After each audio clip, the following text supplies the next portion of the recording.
കർമ്മഫലം ഉണ്ട് എന്ന് പറയുന്നത് ശരിയാണെന്ന് പലപ്പോഴും തോന്നിയിട്ടുണ്ട്. അത് കൃത്യമായി വീണ്ടും തെളിയിക്കപ്പെട്ട ഒരു ദിവസമാണ് ഇന്ന്. 10 വർഷത്തെ രാജകീയ ഭരണത്തിന് ശേഷം മുഖ്യമന്ത്രി പിണറായി വിജയൻ അടക്കമുള്ളവർക്ക് ലഭിച്ച വലിയ തിരിച്ചടിയുണ്ടല്ലോ, അത് പ്രതീക്ഷിച്ചതിനും അപ്പുറത്തേക്ക് എത്തിയിട്ടുണ്ടെങ്കിൽ അതാണ് കർമ്മഫലം എന്ന് പറയുന്നത്. ധർമ്മടത്തെ ആദ്യ 8 റൗണ്ടുകൾ എണ്ണുമ്പോൾ പിണറായി വിജയൻ്റെ അടക്കമുള്ളവരുടെ ഉള്ളിലെ ഒരു ആളിക്കത്തലുണ്ടല്ലോ, അത് ചരിത്രമാണ്. 14 വർഷം മുമ്പ് പിണറായി വിജയൻ കുലംകുത്തിപ്പട്ടം ചാർത്തിക്കൊടുത്ത TP ചന്ദ്രശേഖരൻ 51 വെട്ടേറ്റ് ഇല്ലാതായതും ഇതേ ദിവസം തന്നെയാണ്. TP സ്വപ്നം കണ്ട പാർട്ടിക്കൊപ്പമാണ് പാർട്ടിയുടെ അകത്തളങ്ങളിൽ ഭൂരിഭാഗവും എന്ന സത്യം പുറത്തു വരാൻ സമയമെടുത്തു എന്ന് മാത്രം. ഏതായാലും ടീം UDF അധികാര കസേര വലിച്ചിട്ടിരിക്കാൻ പോവുകയാണ് സംസ്ഥാനത്ത്.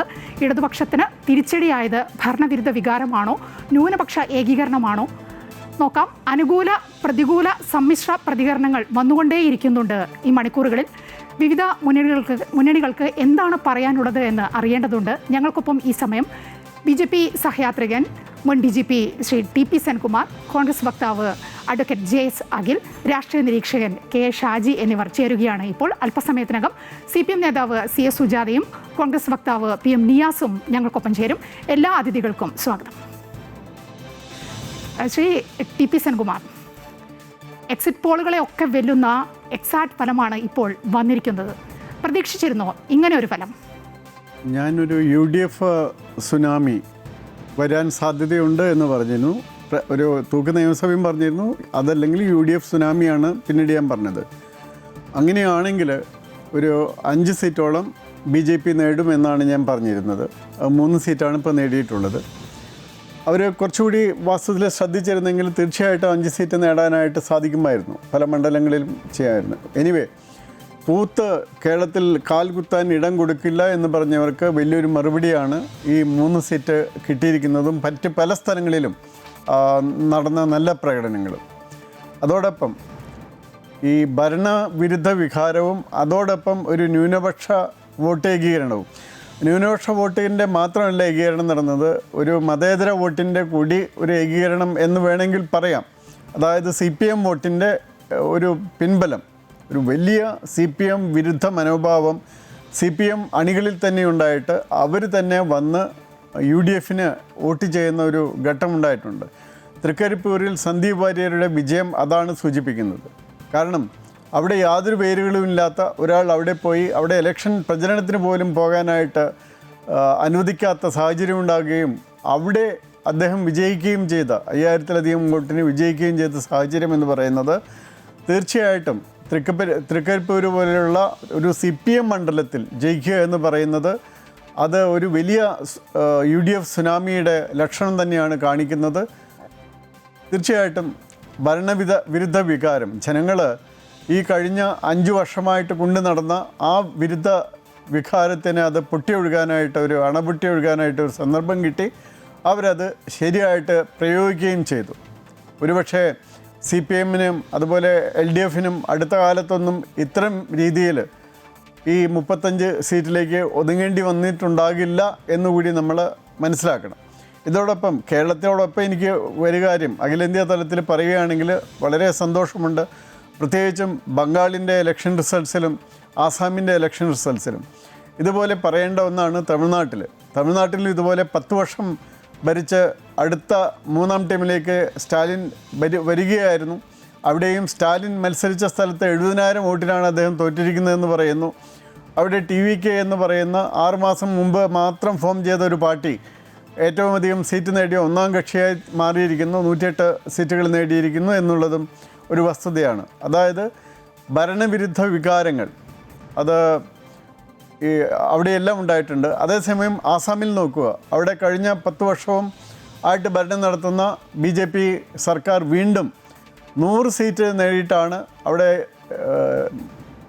4/3 ഭൂരിപക്ഷത്തിലധികം നേടിയിട്ടാണ് അവിടെ അധികാരത്തിൽ വന്നിരിക്കുന്നത്. അതായത് നല്ല ഭരണം എവിടെ കാഴ്ചവെക്കുന്നു അവിടെ ആൻറ്റി ഇൻകംബൻസി ഇല്ല എന്നും അവിടെ ജനങ്ങൾ വീണ്ടും അവരെ തിരഞ്ഞെടുക്കുമെന്നും നമ്മൾ കൃത്യമായിട്ട് കാണുന്നുമുണ്ട്. ശ്രീ KA ഷാജി, 102 സീറ്റുകളിൽ എത്തിയിരിക്കുന്നു UDF. ഇപ്പോൾ 35-ൽ ഒതുങ്ങിയിരിക്കുകയാണ് LDF. ചെറിയ ചില വ്യത്യാസങ്ങളൊക്കെ അടുത്ത മണിക്കൂറുകളിൽ സംഭവിക്കാം, ലീഡ് ഒക്കെ മാറിയാം. എന്നിരുന്നാൽ പോലും ഇത് ഒരു ഭരണവിരുദ്ധ വികാരം മാത്രമാണോ നമ്മുടെ സംസ്ഥാനത്ത് സംഭവിച്ചത്, അതോ അതിനപ്പുറത്ത് എടുത്തു പറയാവുന്ന മറ്റു പല ഘടകങ്ങളുമില്ലേ? ഇത് നമ്മൾ നോക്കുകയാണെങ്കിൽ ഇപ്പോൾ നേരത്തെ നമ്മളോട് സൂചിപ്പിച്ചതുപോലെ ഇന്ന് ടി.പി. ചന്ദ്രശേഖരൻ ദാരുണമായി കൊല്ലപ്പെട്ടതിൻ്റെ ഒരു ആനിവേഴ്സറി കൂടിയാണ്. അപ്പോൾ ഈ ദിവസം നമ്മൾ നോക്കുക, പിണറായി എന്ന മണ്ഡലത്തിൽ നമ്മളിപ്പോൾ ഓൾറെഡി പറഞ്ഞു കഴിഞ്ഞു, ആദ്യ റൗണ്ടുകളിലെല്ലാം പിണറായി വിജയൻ ധർമ്മടം മണ്ഡലത്തിൽ വളരെ പിന്നിലായിരുന്നു. വളരെ ശക്തമായ മത്സരമാണ് അദ്ദേഹം അവിടെ നേരിട്ടത്. നമ്മൾ നോക്കുക, 1938 അവിഭക്ത കമ്മ്യൂണിസ്റ്റ് പാർട്ടി രൂപപ്പെട്ടത് ഈ പിണറായി ഗ്രാമത്തിലുള്ള പിണറായി പാറപ്പുറം എന്ന് പറയുന്ന സ്ഥലത്താണ്. അതുകൂടി ഉൾക്കൊള്ളുന്ന എക്കാലത്തെയും ഏറ്റവും വലിയ ഇടതുപക്ഷത്തിൻ്റെ ശക്തി കേന്ദ്രമാണ് ഈ ധർമ്മടം മണ്ഡലം. അവിടെ CPM-ൻ്റെ അത്യുന്നതമായ പൊളിറ്റ് ബ്യൂറോ മെമ്പറായിട്ടുള്ള, 2 വട്ടം മുഖ്യമന്ത്രിയായിട്ടുള്ള, നീണ്ടകാലം പാർട്ടിയുടെ സെക്രട്ടറി ആയിരുന്നിട്ടുള്ള അതികായനായ കേരളത്തിലെ അതിശക്തനായ ഒരു വ്യക്തി മത്സരിക്കുന്നു. അദ്ദേഹത്തിനെതിരെ കോൺഗ്രസ് നിർത്തി താരതമ്യേന ദുർബലനായൊരു വ്യക്തിയാണ്. എന്നിട്ടും ആദ്യ പല റൗണ്ടുകളിലും അദ്ദേഹം പിന്തള്ളപ്പെട്ടു. ഏറ്റവും ഒടുവിൽ അദ്ദേഹം വിജയിക്കുമ്പോൾ തന്നെ വളരെ തുച്ഛമായ വോട്ടുകളുടെ ഒരു വ്യത്യാസത്തിലാണ് ജയിക്കുന്നത്. ഒരു 10,000 വോട്ടുകൾ അദ്ദേഹം തികച്ചു കിട്ടിയാൽ പോലും അത് അദ്ദേഹത്തിലുള്ളൊരു അവിശ്വാസമാണ് ജനങ്ങളുടെ. കാരണം ആ മണ്ഡലത്തിൽ അങ്ങനെയല്ല. ഞാൻ ഈ കണ്ണൂർ ജോലി ചെയ്തിട്ടുള്ളൊരു മനുഷ്യനാണ്. ഈ പയ്യന്നൂരിലൊക്കെ നമ്മൾ പണ്ട് പോകുമ്പോൾ എനിക്ക് ഓർമ്മയുണ്ട്, പിണറായി വിജയൻ പയ്യന്നൂർ മണ്ഡലത്തിൽ മത്സരിക്കുമ്പോൾ 1.5 ലക്ഷം വോട്ടിൻ്റെയൊക്കെ ഭൂരിപക്ഷത്തിൽ അദ്ദേഹം വിജയിച്ചിട്ടുണ്ട്. ആ സ്ഥലത്ത് നമുക്ക് ധർമ്മടത്തെ തള്ളിക്കളയാം, തളിപ്പറമ്പനെ തള്ളിക്കളയാം. പക്ഷേ പയ്യന്നൂർ പോലൊരു മണ്ഡലത്തിൽ ഒരു മുണ്ടുടുത്ത് കാറ്റത്ത് പാറിപ്പോകുന്ന പോലെ ഇത്ര ദുർബലനായൊരു മനുഷ്യനിങ്ങനെ നടന്നു പോകുന്നൊരു ചിത്രം ഈ പയ്യന്നൂരിൽ സോഷ്യൽ മീഡിയയിലൊക്കെ വന്നിരുന്നു. അത്രമേൽ ദുർബലനായ പയ്യന്നൂർ മണ്ഡലത്തിൽ അകത്തുപോലും വേണ്ടത്ര അറിയപ്പെടാത്ത ഒരു മനുഷ്യൻ ഇലക്ഷന് നിൽക്കുന്നു. അതും ഒരു കണക്ക് ചോദിച്ചു, രക്തസാക്ഷികൾക്ക് വേണ്ടി പിരിച്ച ഫണ്ടിൻ്റെ കണക്ക് ചോദിച്ചതിൻ്റെ പേരിൽ സത്യം ചോദിച്ചത് മുകളിൽ പുറത്താക്കപ്പെട്ട ഒരു മനുഷ്യൻ ഇലക്ഷന് നിന്നു. അദ്ദേഹം എന്തായി? അദ്ദേഹത്തിന് UDF പിന്തുണ കൊടുത്തു. അദ്ദേഹം വൻ ഭൂരിപക്ഷത്തോടെ ജയിക്കുമ്പോൾ അത് UDF-ൻ്റെ വോട്ട് മാത്രമല്ല, അദ്ദേഹത്തെ ജയിപ്പിച്ചത് ഒരു വലിയൊരളവ് വരെ ഈ പാർട്ടിയുടെ ഈ CPM-ൻ്റെ തന്നെ കേഡർമാരിൽ വലിയൊരു വിഭാഗമാണ്. കാരണം ഈ കഴിഞ്ഞ 10 പിണറായി വർഷങ്ങൾ എന്ന് പറഞ്ഞാൽ പാർട്ടിയുടെ ഉള്ളിൽ ആഭ്യന്തര വിമർശനങ്ങളില്ല. അദ്ദേഹത്തെ ആർക്കും ചോദ്യം ചെയ്യാൻ പാടില്ല. ചോദ്യം ചെയ്യാത്ത വിധേയത്വവും അനുസരണയും താഴാഴ്മയും മാത്രമാണ് പിണറായി വിജയനും അദ്ദേഹത്തിൻ്റെ കോട്ടറയും പാർട്ടിയിൽ നിന്ന് പോലും ആവശ്യപ്പെട്ടിരുന്നത്. അങ്ങനെ ആ വിധേയത്വത്തിൻ്റെ അങ്ങേയറ്റത്തിലാണ് രക്തസാക്ഷി ഫണ്ട് മുക്കിയവർ പാർട്ടിക്ക് പ്രിയപ്പെട്ടവരും അതിനെ ചോദ്യം ചെയ്തവർ പാർട്ടിയുടെ ശത്രുക്കളുമായി മാറുന്നത്. ഇത്തരത്തിലുള്ള ഒരുപാട് സന്ദർഭങ്ങൾ വരുന്നു. പ്രത്യയശാസ്ത്രത്തെ കടഞ്ഞു, രാഷ്ട്രീയ നിലപാടുകളെ കടഞ്ഞു, അങ്ങേറ്റ അരാഷ്ട്രീയമായിട്ടാണ് 4 പാലവും 2 റോഡും നിർമ്മിച്ചതിൻ്റെയും അത് ന്യൂയോർക്കിൻ്റെ ലെവലിലുള്ള നിലവാരമുണ്ടെന്ന് പറഞ്ഞുകൊണ്ടാണ് ഈ തെരഞ്ഞെടുപ്പിനെ അവർ നേരിട്ടത്. അല്ലാതെ ഇടതുപക്ഷം ഒരു ഇടതുപക്ഷ രാഷ്ട്രീയവും ഈ തെരഞ്ഞെടുപ്പ് പറഞ്ഞിട്ടില്ല. അപ്പം ഇങ്ങനെയെല്ലാം വന്നപ്പോൾ അങ്ങേയറ്റം അസംതൃപ്തരായിട്ടുള്ള CPM-ൻ്റെയും മറ്റ് ഇടതുപക്ഷ പാർട്ടികളുടെയും അണികൾ, അവർക്ക് പരസ്യമായി പറയാൻ അവരുടെ നാവ് കെട്ടപ്പെട്ടിട്ടുണ്ട്, അവരുടെ ബുദ്ധിയെ ഇവർ മന്ദിപ്പിച്ച് വെച്ചിട്ടുണ്ട്. അവർക്ക് പേടിയുണ്ട് അടിസ്ഥാനപരമായിട്ട്. കാരണം ഒരു ചുമരെഴുതാൻ കൊടുത്തതിൻ്റെ പേര് ചുമരിടിച്ച് പൊളിച്ച് കളയുന്ന ഒരു രാഷ്ട്രീയ സാഹചര്യമാണ് കേരളത്തിലുള്ളത്. ഒരു വാഹനം പ്രചാരണത്തിന് വേണ്ടി വാടക മേടിച്ച് എതിർ സ്ഥാനാർത്ഥിക്ക് കൊടുത്താൽ ആ വാഹനം നശിപ്പിച്ച് കളയുന്ന അവസ്ഥയുണ്ട്. ഇത്രമേൽ അരക്ഷിതത്വവും പേടിയും ഈ ജനങ്ങളുടെ മുകളിൽ അടിച്ചേൽപ്പിച്ചപ്പോൾ അവർ തീരുമാനിച്ചു, ഞങ്ങളുടെ വിപ്ലവം തെരഞ്ഞെടുപ്പിലൂടെയാണ്. തെരഞ്ഞെടുപ്പ് വരട്ടെ. തെരഞ്ഞെടുപ്പ് വന്നു, വോട്ടുപെട്ടിയുടെ മുന്നിൽ അവർ പോയി നിന്നു. അവർ ആരെയും പേടിച്ചില്ല. അവർ സ്വന്തം മനസാക്ഷിക്ക് വേണ്ടി വോട്ട് രേഖപ്പെടുത്തി. അത് ഈ പറയുന്ന മണ്ഡലങ്ങളിൽ പയ്യന്നൂരിലോ അല്ലെങ്കിൽ ധർമ്മടത്തോ തലശ്ശേരിയിലോ മാത്രമല്ല, അമ്പലപ്പുഴയിലോ മാത്രമല്ല, സംസ്ഥാന വ്യാപകമായിട്ട് ഈ അധികാരത്തിൻ്റെ സ്വേച്ഛാധിപത്യ പ്രവണതകളുടെ എല്ലാം എതിരായിട്ടുള്ള ഈ ഒരുപാട് നാടകങ്ങളുടെ, ഒരുപാട് PR-നെതിരൊക്കെ ആയിട്ടുള്ള സാധാരണക്കാരായ ഇടതുപക്ഷക്കാരുടെ വോട്ട് കൂടി ഇവിടെ വന്നിട്ടുണ്ട്. അതുകൊണ്ടാണ് ഈ പരാജയം ഇത്രമേൽ ശക്തമാകുന്നത്, ഇത്രമേൽ തീവ്രമാകുന്നത്. അതുപോലെ പിണറായി വിജയൻ എന്ന് പറയുന്ന കെട്ടുയർത്തിയ ഒരു ബലൂൺ, ഒരു മിഥ്യ ഒരൊറ്റ ദിവസം കൊണ്ട് പൊട്ടി തകർന്ന് തരിപ്പണായി പോകും. ശരി, ശ്രീ JS അഖിൽ നേരത്തെ പറയാറുണ്ട്, തെരഞ്ഞെടുപ്പ് ഫലം വരട്ടെ, ഞങ്ങൾ അധികാരത്തിൽ വരും, അഖിലിൻ്റെ പാർട്ടി അധികാരത്തിൽ വരുമെന്ന് അഖിൽ എപ്പോഴും പറയാറുള്ളൊരു കാര്യമാണ്. മുമ്പ് നമ്മൾ ചർച്ചയ്ക്കൊക്കെ ഇരിക്കുമ്പോൾ സംസാരിക്കുമ്പോഴൊക്കെ പറയാറുണ്ട്. പക്ഷേ 100 കടക്കുമെന്ന് കരുതിയിരുന്നോ? ഞാൻ ഈ ചർച്ചയുടെ തുടക്കത്തിൽ തന്നെ ഒരു കാര്യം പറയാൻ ആഗ്രഹിക്കുകയാണ്. കോൺഗ്രസ് അല്ലെങ്കിൽ UDF പറഞ്ഞിരുന്ന കാര്യങ്ങളെല്ലാം മുഖവിലേക്ക് എടുത്ത് ഞങ്ങൾ നൽകിയ വിശ്വാസവും ഞങ്ങൾ നൽകിയ അർപ്പണവും, ആ അർപ്പണത്തെ ആദ്യം ജനങ്ങളോട് തന്നെ നന്ദി പറഞ്ഞ് ഈ ചർച്ച തുടങ്ങാൻ ആഗ്രഹിക്കുകയാണ്. ഒരു കാര്യം ഉറപ്പാണ്, കഴിഞ്ഞ 10 വർഷക്കാലമായി എന്താണ് ഞങ്ങൾ ജനങ്ങളോട് പറയാൻ ആഗ്രഹിച്ചിരുന്നത് അത്തരം കാര്യങ്ങൾ ജനങ്ങൾക്ക് കൃത്യതയോടുകൂടി ബോധ്യപ്പെട്ടതിൻ്റെ അടിസ്ഥാനത്തിലാണ് ഈ തെരഞ്ഞെടുപ്പിൻ്റെ വിജയം ഞങ്ങൾക്ക് അവർ സമ്മാനിച്ചത്.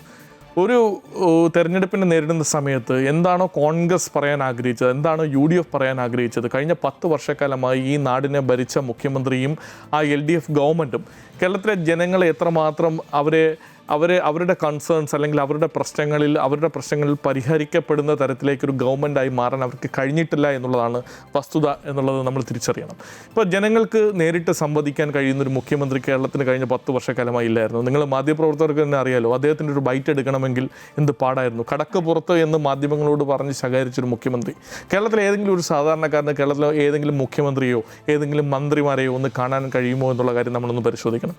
അവരുടെ ഒരു ആശങ്ക പറയാൻ, ജനങ്ങൾക്ക് ജനകീയ അടിത്തറയുള്ള നേതാക്കന്മാരാണ് ജനാധിപത്യത്തിൻ്റെ ഭാഗമായിരിക്കുന്ന ഐശ്വര്യമെന്ന് നമ്മൾ പണ്ടേ പറഞ്ഞു കേൾക്കുന്നുണ്ട്.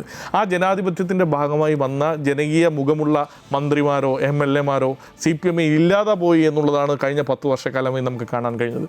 ജനങ്ങൾ തിരഞ്ഞെടുത്ത് വിടുന്ന ജനാധിപത്യത്തിൻ്റെ ബോധ്യമുള്ള ആളുകൾ ജനങ്ങളുടെ ആശങ്ക കേൾക്കാൻ, അവരുടെ പ്രശ്നങ്ങൾ കേൾക്കാൻ, അവർ ആ വിഷയങ്ങളിൽ ഇടപെട്ട് അവരെ പരിഹരിക്കാൻ തയ്യാറാകാതെ അവരെന്തോ ഞങ്ങൾ ഈ നാട്ടിലെ മാടമ്പിയാണ് എന്ന ദാഷ്ട്യത്തോടു കൂടി കഴിഞ്ഞ 10 വർഷക്കാലം പ്രവർത്തിച്ചതിൻ്റെ ബലമാണ് ഇത്തരത്തിൽ മികച്ചൊരു വിജയത്തിലേക്ക് UDF കടന്നതെന്ന് പറയാതിരിക്കാൻ കഴിയില്ല.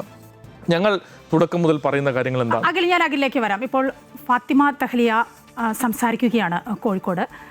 തത്സമയം കാണാം. വലിയ സന്തോഷമുണ്ട്.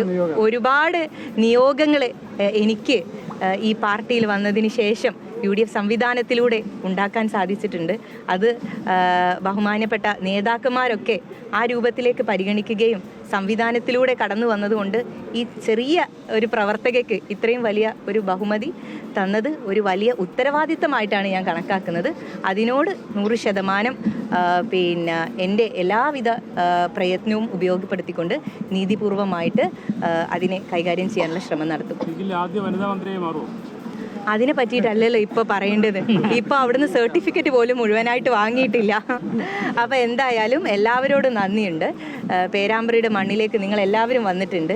പല രൂപത്തിലുള്ള ആരോപണങ്ങളാണ് തുടക്കം മുതൽ തന്നെ, പേരാമ്പ്രയിൽ ഇറങ്ങിയത് മുതൽ തന്നെ പല രൂപത്തിൽ, എന്തിന് പോളിംഗ് കഴിഞ്ഞതിന് ശേഷവും ഇവിടെ ഈ JDTയുടെ മുന്നിൽ വന്നിട്ട് നമ്മളൊക്കെ പല രൂപത്തിലുള്ള വിവാദങ്ങൾക്കും മറുപടി പറഞ്ഞതാണ്. അപ്പം എല്ലാ രൂപത്തിലും, ഞാൻ പറഞ്ഞില്ല, എല്ലാ രൂപത്തിലുമുള്ള ജനങ്ങളുടെ വിധിയെഴുത്താണിത്. സാധാരണക്കാരായിട്ടുള്ള ആളുകൾ അവർ തന്നിട്ടുള്ള അംഗീകാരമാണിത്, അവരുടെ വിജയമാണിത്. പേരാമ്പ്രയിൽ വളരെ സാധാരണക്കാരായിട്ടുള്ള ഒരുപാട് ആളുകളെ, ഇപ്പോൾ ഇത് പറയുമ്പോൾ എൻ്റെ മനസ്സിലേക്ക് ഒരുപാട് ആളുകളുടെ മുഖം തെളിയുന്നുണ്ട്. അവരുടെയൊക്കെ നേരിട്ട് പോയിട്ട് അവരോടൊക്കെ നന്ദി പറയും. അവരുടെയൊക്കെ പ്രതീക്ഷക്കത്ത് ഉയരാനുള്ള ശ്രമം ഞാൻ എന്തായാലും ശ്രദ്ധിക്കും. ഫാത്തിമ തഹ്ലിയ റിസൾട്ട് വന്നതിന് ശേഷം മാധ്യമങ്ങളോട് സംസാരിക്കുകയായിരുന്നു. വീണ്ടും ചർച്ചയിലേക്ക് പോവുകയാണ്. അഖിൽ പറഞ്ഞു വന്നത് തുടരാം. അല്ല, ഞാൻ തീർച്ചയായിട്ടും ഞങ്ങൾ കഴിഞ്ഞ 10 വർഷക്കാലമായി ആരോപണം ഉന്നയിക്കുകയും ഞങ്ങൾ 10 വർഷക്കാലമായി ജനങ്ങളെ എന്തൊക്കെ പറഞ്ഞ് ബോധ്യപ്പെടുത്താൻ കഴിഞ്ഞിട്ടുണ്ടോ അത്തരം കാര്യങ്ങൾ ജനങ്ങൾ പരിപൂർണമായി വിശ്വാസത്തിലെടുത്തു എന്നുള്ളതാണ് ഈ തെരഞ്ഞെടുപ്പിൻ്റെ മധുരമേറിയ ഈ റിസൾട്ടിന് ഞങ്ങൾക്ക് വഴിയൊരുക്കിയത്. ഒരു കാര്യം, ഈ പറഞ്ഞ പോലെ ഞങ്ങൾ ഉന്നയിച്ച ആരോപണങ്ങൾ, ഞങ്ങൾ ഉന്നയിച്ച പ്രശ്നങ്ങൾ, പ്രയാസങ്ങൾ, അതുപോലെ തന്നെ ഈ നാടിൻ്റെ വികസന സങ്കല്പത്തിനകത്ത് കഴിഞ്ഞ 10 വർഷക്കാലമായി ഒരു മുരടിപ്പായിരുന്നു എന്ന് എടുത്തു പറയാൻ കഴിയുന്ന ഒരു വികസനവും ഈ നാടിന് ഉണ്ടായിട്ടില്ല എന്നുള്ളതാണ് നമ്മൾ തിരിച്ചറിയേണ്ട ഒരു വലിയ യാഥാർത്ഥ്യം. അപ്പോൾ അതിലൊക്കെ ഒരു മാറ്റം വരണം. വിദ്യാഭ്യാസ മേഖലയിൽ ഉണ്ടായിട്ടുള്ള ഒരു അട്ടിമറിയുണ്ട്. വിദ്യാഭ്യാസ മേഖല കേരളത്തിലെ മുഴുവൻ സർവകലാശാലകളും ഒന്ന് പരിശോധിച്ച് കഴിഞ്ഞാൽ അവിടെയൊക്കെ CPMൻ്റെയൊക്കെ നിയന്ത്രണത്തിൽ നടന്നിട്ടുള്ള എത്രമാത്രം അഴിമതികളും പിൻവാതിൽ നിയമനങ്ങളും വിദ്യാഭ്യാസ മേഖലയിലുള്ള ഒരു എന്താ പറയുന്നത്, അവിടെ ഒരു ക്വാളിറ്റി ഓഫ് എഡ്യൂക്കേഷനകത്ത് ഉണ്ടായിട്ടുള്ള വലിയൊരു മാറ്റമുണ്ട്. അപ്പോൾ അതൊക്കെ തിരിച്ചു കൊണ്ടുവരാൻ ഈ സംസ്ഥാനത്തെ സ്ഥാപനങ്ങൾ, സർവകലാശാലകൾ, സംസ്ഥാനത്തിൻ്റെ വികസന സങ്കല്പങ്ങൾ, സംസ്ഥാനത്തിൻ്റെ ജനങ്ങൾ ജനങ്ങൾ ആഗ്രഹിക്കുന്നത് അത്തരത്തിലേക്കുള്ള ഒരു പ്രവർത്തനത്തിലേക്ക് കൊണ്ടുവരാൻ UDFന് കഴിയും. കൃത്യമായ കെട്ടുറപ്പോടുകൂടി തന്നെ അത്തരത്തിലുള്ള ഗവൺമെൻറ് ആയിരിക്കും. സാധാരണക്കാരന് പോയി കാണാൻ കഴിയുന്ന ഒരു മുഖ്യമന്ത്രി ആയിരിക്കും. സാധാരണക്കാരന് കാണാൻ കഴിയുന്ന മന്ത്രിമാരായിരിക്കും കോൺഗ്രസിൻ്റെ മന്ത്രിമാരെന്നുള്ള കാര്യത്തിൽ സംശയം വേണ്ട. ശരി, TP സെൻകുമാർ, 2021 നിയമസഭാ തെരഞ്ഞെടുപ്പിൽ ആകെ പോൾ ചെയ്ത വോട്ടിൻ്റെ 59.61% നേടിയാണ് രണ്ടാം ഊഴത്തിൽ ധർമ്മടത്ത് പിണറായി വിജയൻ വിജയിച്ചത്. ഇന്നലെ എന്ന് പറഞ്ഞ പോലെ തോന്നുകയാണ് അന്നത്തെ ആ വിജയാഘോഷങ്ങളൊക്കെ സഖാക്കളുടെ ഭാഗത്തുണ്ടായത്. അതേ ധർമ്മടത്ത് പിണറായി വിജയൻ പിന്നിൽ പോയത് രാഷ്ട്രീയ കേന്ദ്രങ്ങൾ ഉണ്ടാക്കിയ അമ്പരപ്പ് തെല്ലൊന്നുമല്ല. എനിക്ക് വലിയ അത്ഭുതമായിരുന്നു അത് കേട്ടപ്പോൾ. ഞാൻ പ്രതീക്ഷിച്ചിട്ടേ ഇല്ല പിണറായി വിജയൻ ഇങ്ങനെയൊരു 6ഉം 7ഉം 8ഉം റൗണ്ടുകളിലൊക്കെ മുന്നേക്ക് വരുന്നേയില്ല. അത് അപ്രതീക്ഷിതമായിരുന്നു. അത് എങ്ങനെ അങ്ങനെ സംഭവിച്ചു? അതിന് ന്യൂനപക്ഷ ഏകീകരണം എന്ന് തന്നെയല്ലേ അവിടെ പറയേണ്ടത്? ഈ തെരഞ്ഞെടുപ്പിൽ നമുക്ക് കുറേ അധികം സ്ഥലത്ത് ന്യൂനപക്ഷ ഏകീകരണം നമുക്ക് കാണാൻ കഴിയും. കാരണം അത് ഒന്ന് ജനസംഖ്യയുടെ കാര്യത്തിലുണ്ടായിരിക്കുന്ന വ്യത്യാസങ്ങൾ. ഇതിൽ ഞാൻ എപ്പോഴും പറയുന്നതാണ്, കേരളത്തിലുള്ള ആ വ്യത്യാസങ്ങൾ ശ്രദ്ധിക്കേണ്ടതാണെന്നുള്ളത്. അത് തീർച്ചയായിട്ടും ഒരു ഭാഗത്തേക്ക് മാത്രമായിട്ട് വളരെ കൃത്യമായിട്ട് പോയിട്ടുണ്ട് എന്നുള്ളൊരു യാഥാർത്ഥ്യമാണ്. അവിടേക്ക് വന്നത് തളിപ്പറമ്പിൽ നിന്നിരുന്ന 2016 തളിപ്പറമ്പിൽ നിന്നിരുന്ന സ്ഥാനാർത്ഥിയാണ്, 21 തളിപ്പറമ്പിൽ നിന്നിരുന്ന സ്ഥാനാർത്ഥിയാണ് ഇവിടേക്ക് ഇപ്പോൾ വന്നത്. അപ്പോൾ അത് തീർച്ചയായിട്ടും അവിടെ ഒരു മാറ്റം തീർച്ചയായിട്ടും അങ്ങനെ ഉണ്ടായിട്ടുണ്ട് എന്നുള്ളൊരു യാഥാർത്ഥ്യമാണ്. കേരളത്തിൽ പൊതുവെ എടുത്തു നോക്കിയാൽ അത് ഏത് സ്ഥലങ്ങളിലാണ് CPM ജയിച്ചതെന്നും ഏത് സ്ഥലങ്ങളിലാണ് അവർ ജയിക്കാതിരുന്നതെന്നും നോക്കിയാൽ തന്നെ നമുക്ക് അറിയാൻ പറ്റും. പക്ഷേ അതേക്കാൾ കൂടുതലായിട്ട് വന്നിരിക്കുന്നത് ഈ കഴിഞ്ഞ 5 വർഷങ്ങളിൽ നടത്തിയ ജനവിരുദ്ധ പ്രവർത്തനങ്ങളോടുള്ള ഒരു ജനങ്ങളുടെ ഒരു വികാരം അണപൊട്ടി ഒഴുകുന്നതാണ്. കാരണം എല്ലാ കാര്യങ്ങൾക്കും നുണ പറയുക, ഒന്നും ചെയ്യാതിരിക്കുക, കടമെടുത്ത് അതിൽ നിന്ന് മാത്രം. ഇപ്പോൾ പോകുന്ന പോക്കിൽ പോലും ഏകദേശം 257 കോടി രൂപ കിഫ്ബിയിൽ നിന്ന് ചിലവാക്കി അഡ്വർടൈസ്മെൻറ്റ് നടത്തി. ഇലക്ഷന് വേണ്ടി 100 കണക്കിന് ഹോർഡിങ്സ് വെച്ച് അഡ്വർടൈസ്മെൻറ്റ് നടത്തി. അതായത് ഈ പൈസയൊക്കെ ഇനി വരുന്ന ഗവൺമെൻറ്റുകളാണ് കൊടുത്തു തീർക്കേണ്ടത്. ഇപ്പോൾ മോഹൻലാലിനെ കൊണ്ട് പോലും ഇൻ്റർവ്യൂ ചെയ്യിച്ചിട്ട് ആ പൈസ പോലും കൊടുക്കാനായിട്ട് ഈ ഗവൺമെൻറ് വരാൻ പോകുന്ന ഗവൺമെൻറ് തയ്യാറാകണമെന്ന നിലയ്ക്ക് എല്ലാ ഭാരവും വരാൻ പോകുന്ന സർക്കാർ ഇപ്പം DA കൊടുത്തു തീർക്കാനുള്ളത് അതിനെല്ലാം അവസാന നിമിഷം ചില ഉത്തരവുകളൊക്കെ ഇറക്കിയെന്നല്ലാതെ ഒന്നും കൊടുക്കുകയും ഒന്നും ചെയ്യാതിരിക്കുകയും ഒക്കെ ചെയ്ത ഒരു ഗവൺമെൻറ്. ഒരു ധനമന്ത്രി പറയുന്നുണ്ട്, ഞാൻ 4000 കോടി രൂപ ബാക്കി വെച്ചിട്ടാണ് പോകുന്നതെന്ന്. 4000 കോടി രൂപ ബാക്കി വയ്ക്കുകയല്ല ചെയ്തത്, കടമെടുത്ത് ആ കടമെടുത്തത് മുഴുവൻ ഒരാളെങ്കിലും സൊസൈറ്റിക്ക് കൊടുക്കാനായിട്ടാണ് എന്നുള്ളത് ജനങ്ങൾ മനസ്സിലാക്കിയെന്നുള്ളതാണ് ഞാൻ മനസ്സിലാക്കുന്നത്. അപ്പോൾ ഒരു കാര്യത്തിൽ വളരെ ശരിയാണ്, ഒരു ന്യൂനപക്ഷ ഏകീകരണം ഉണ്ടായിട്ടുണ്ട്. പക്ഷെ അതേക്കാൾ ഉപരിയായിട്ട് നിൽക്കുന്നത് ഈ ജനവിരുദ്ധ നയങ്ങൾക്കെതിരെ CPM-നെതിരെ, പ്രത്യേകിച്ച് പിണറായി വിജയൻ എന്ന മനുഷ്യനെതിരെ ജനങ്ങൾക്കുണ്ടായിരുന്ന പ്രതിഷേധം എപ്പോഴാണ് അവർക്ക് ഉപയോഗിക്കാൻ സാധിക്കുന്നത് അപ്പോൾ അത് അവർ ശക്തമായി ഉപയോഗിച്ചു എന്നുള്ളത് തന്നെയാണ്. അതുകൊണ്ടാണ് 100 സീറ്റിലധികത്തിലേക്ക് UDF-ൻ്റെ ഒരു സുനാമി വരാനായിട്ട് കാരണമുണ്ടായത്. ആ സുനാമിയിലും 3 സീറ്റുകൾ പിടിച്ചെടുക്കാനായിട്ട് BJPക്ക് ആയി എന്നുള്ളത് അതിൻ്റെ വളർച്ചയുടെ ഗതി സൂചിപ്പിക്കുന്നു. അതുപോലെ മറ്റ് നിരവധി സീറ്റുകൾ അത് പിടിച്ചെടുക്കാനാകുന്നതായിരുന്നു. തൃപ്പൂണിത്തുറ, കൊടുങ്ങല്ലൂർ പോലുള്ള മണ്ഡലങ്ങളൊക്കെ പിടിച്ചെടുക്കാനാകുന്നതായിരുന്നു എന്നുള്ള യാഥാർത്ഥ്യം കൂടി നമ്മൾ മനസ്സിലാക്കണം. അതുപോലെ നിരവധി മണ്ഡലങ്ങളിൽ അവർക്ക് 2ാം സ്ഥാനത്ത് എത്താൻ പറ്റിയിട്ടുണ്ട്. അത് പലരും പ്രതീക്ഷിക്കാത്ത പോലുള്ള മണ്ഡലങ്ങളിൽ പോലും 2ാം സ്ഥാനത്ത് എത്താൻ പറ്റിയിട്ടുണ്ട് എന്നുള്ളതും BJPക്ക് അവർക്ക് അടുത്ത തെരഞ്ഞെടുപ്പിൽ 2031 അസംബ്ലി തെരഞ്ഞെടുപ്പ് വരുമ്പോഴേക്കും കാര്യമായിട്ട്, കാരണം ഈ ഗവൺമെൻറ് ഇപ്പോൾ വരുന്ന UDF ഗവൺമെൻറ് അഭിമുഖീകരിക്കാൻ പോകുന്ന പ്രശ്നങ്ങൾ, ഇപ്പോൾ അവർ 5 ഗ്യാരണ്ടിയൊക്കെ പ്രഖ്യാപിച്ചിട്ടാണ് വരുന്നത്. അത് നടപ്പാക്കട്ടെ. അത് നടപ്പാക്കിയ സ്ഥലങ്ങളിൽ സംഭവിച്ചുകൊണ്ടിരിക്കുന്ന കർണാടകയിലായാലും തെലങ്കാനയിലായാലും ഹിമാചൽ പ്രദേശിലായാലും എന്തൊക്കെയാണ് നടക്കുന്നതെന്ന് നമ്മൾ കാണുന്നുണ്ട്. അപ്പോൾ അതിൻ്റെ ഒരു പ്രതിഫലനം ഈ 5 ഗ്യാരണ്ടികൾ നടപ്പാക്കിയിട്ട് വരുമ്പോൾ ഉണ്ടാകുന്ന പ്രതിഫലനം കൂടി 2031 ഉണ്ടാകും. അതനുസരിച്ച് തീർച്ചയായിട്ടും നന്നായിട്ട് പാഠം ചെയ്ത് പഠിച്ചാൽ ഔട്ട്റീച്ച് ടു കോർ ഗ്രൂപ്പിലേക്ക് പോവുകയാണെങ്കിൽ തീർച്ചയായിട്ടും 2031 ഈ 3 എന്നുള്ളത് ഇപ്പോൾ ബംഗാളിൽ സംഭവിച്ചതുപോലെ 3-4 സീറ്റുകളിൽ നിന്ന് 77 സീറ്റിലേക്കും 77 സീറ്റിൽ നിന്ന് 195 സീറ്റിലേക്കും ഒക്കെ വളർന്ന് പോകാനായിട്ട് BJPക്ക് സാധിക്കും. അത് കേരളത്തിലും സാധ്യമാവുന്നതേ ഉള്ളൂ എന്നാണ് എനിക്ക് പറയാനുള്ളത്. ശരി, ഞാൻ വരാം താങ്കളിലേക്ക്. ശ്രീ കെ ഷാജി, മുസ്ലിം ലീഗിനെതിരെ വലിയ രൂക്ഷമായ വിമർശനങ്ങളാണ് വെള്ളാപ്പള്ളി നടേശൻ നടത്തിക്കൊണ്ടിരിക്കുന്നത്.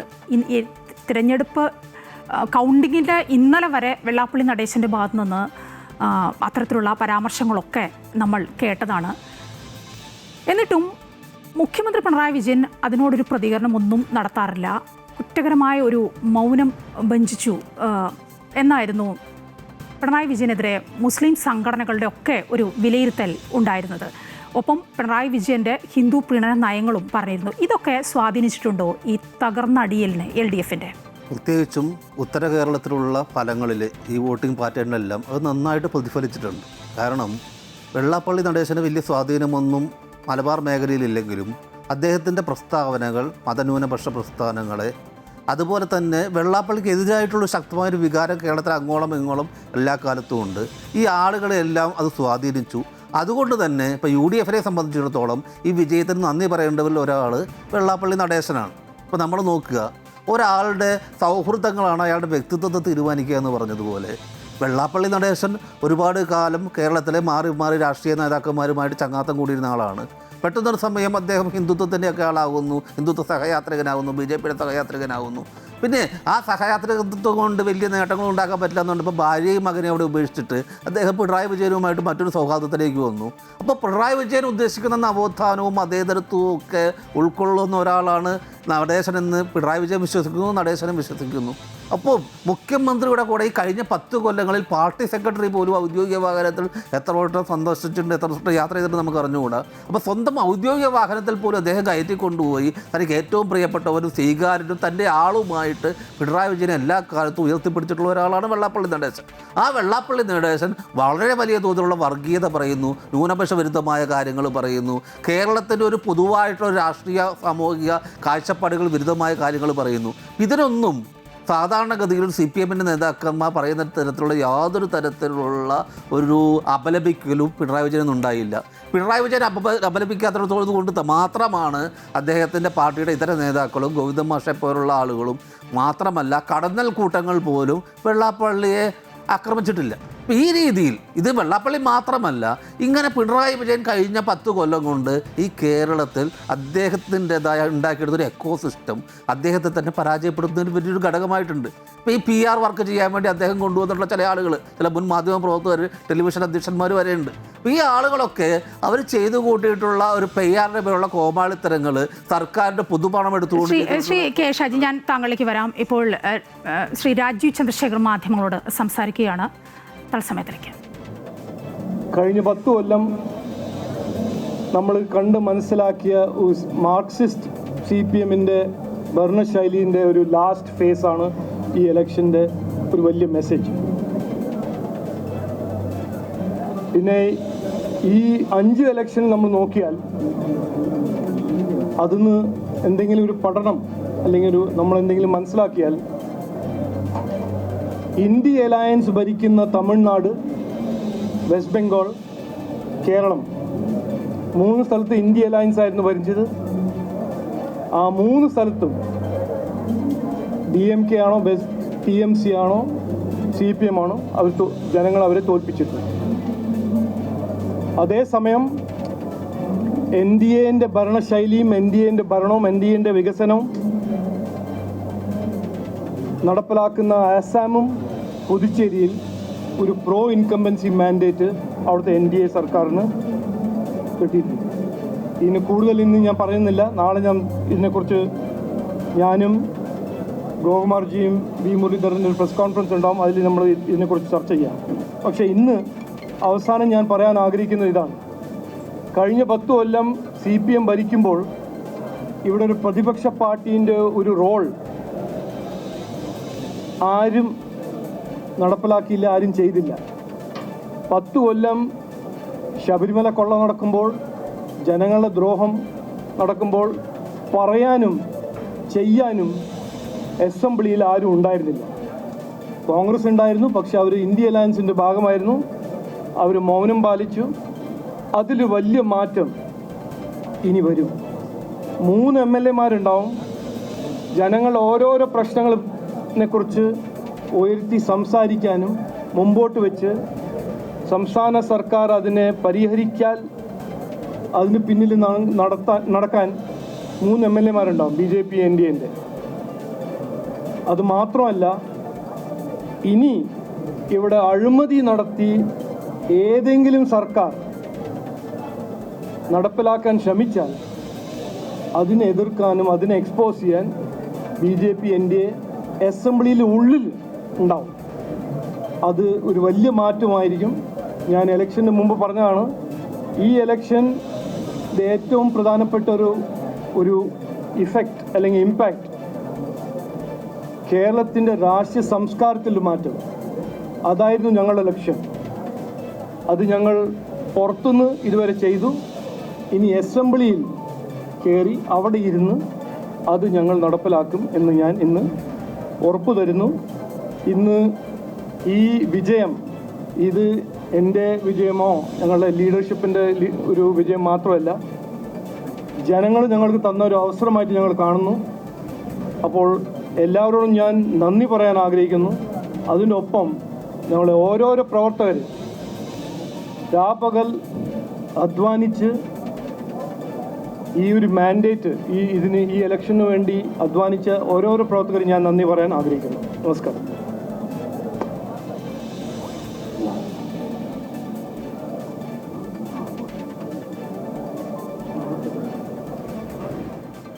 രാജീവ് ചന്ദ്രശേഖർ മാധ്യമങ്ങളോട് സംസാരിക്കുകയായിരുന്നു. തത്സമയ ദൃശ്യങ്ങളാണ് കണ്ടത്. വീണ്ടും ചർച്ചയിലേക്ക് പോവുകയാണ്. ശ്രീ സെൻകുമാർ, രാജീവ് ചന്ദ്രശേഖർ പറഞ്ഞതുപോലെ തന്നെ മാറി മാറി വരുന്ന സർക്കാരുകളുടെ കാലത്ത് നമ്മുടെ നിയമസഭയിൽ വലതാവട്ടെ ഇടതാവട്ടെ BJPക്ക് പറയാൻ ഒട്ടേറെ കാര്യങ്ങളുണ്ട്. പക്ഷേ അത് സഭയിൽ പറയാൻ ഒരവസരമില്ല. ഒരിക്കൽ മാത്രം 2016 മാത്രം അങ്ങനെ അവസരം ലഭിച്ചു എന്നത് ഒഴിച്ചാൽ പിന്നെ അത് ഉണ്ടായിട്ടില്ല. ഇപ്പോൾ അതിലാണ് വലിയ മാറ്റം വന്നിരിക്കുന്നത്.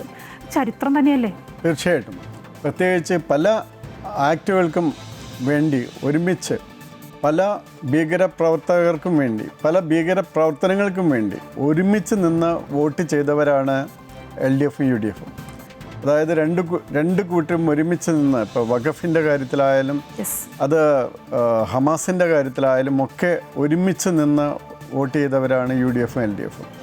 അപ്പോൾ അതിന് 3 പേരെങ്കിലും ഇനി വരുന്നു. 137 പേരുടെ പിന്തുണയെ അതിന് കിട്ടുകയുള്ളൂ. ബാക്കി ഇനി അങ്ങനെ ഒരു പ്രമേയം വന്നാൽ എന്നുള്ളത് തികച്ചും വ്യത്യസ്തമായിട്ടുള്ളൊരു സഭയെ കൊണ്ടുവരും എന്നുള്ളത് തീർച്ചയായിട്ടും ഉറപ്പാണ്.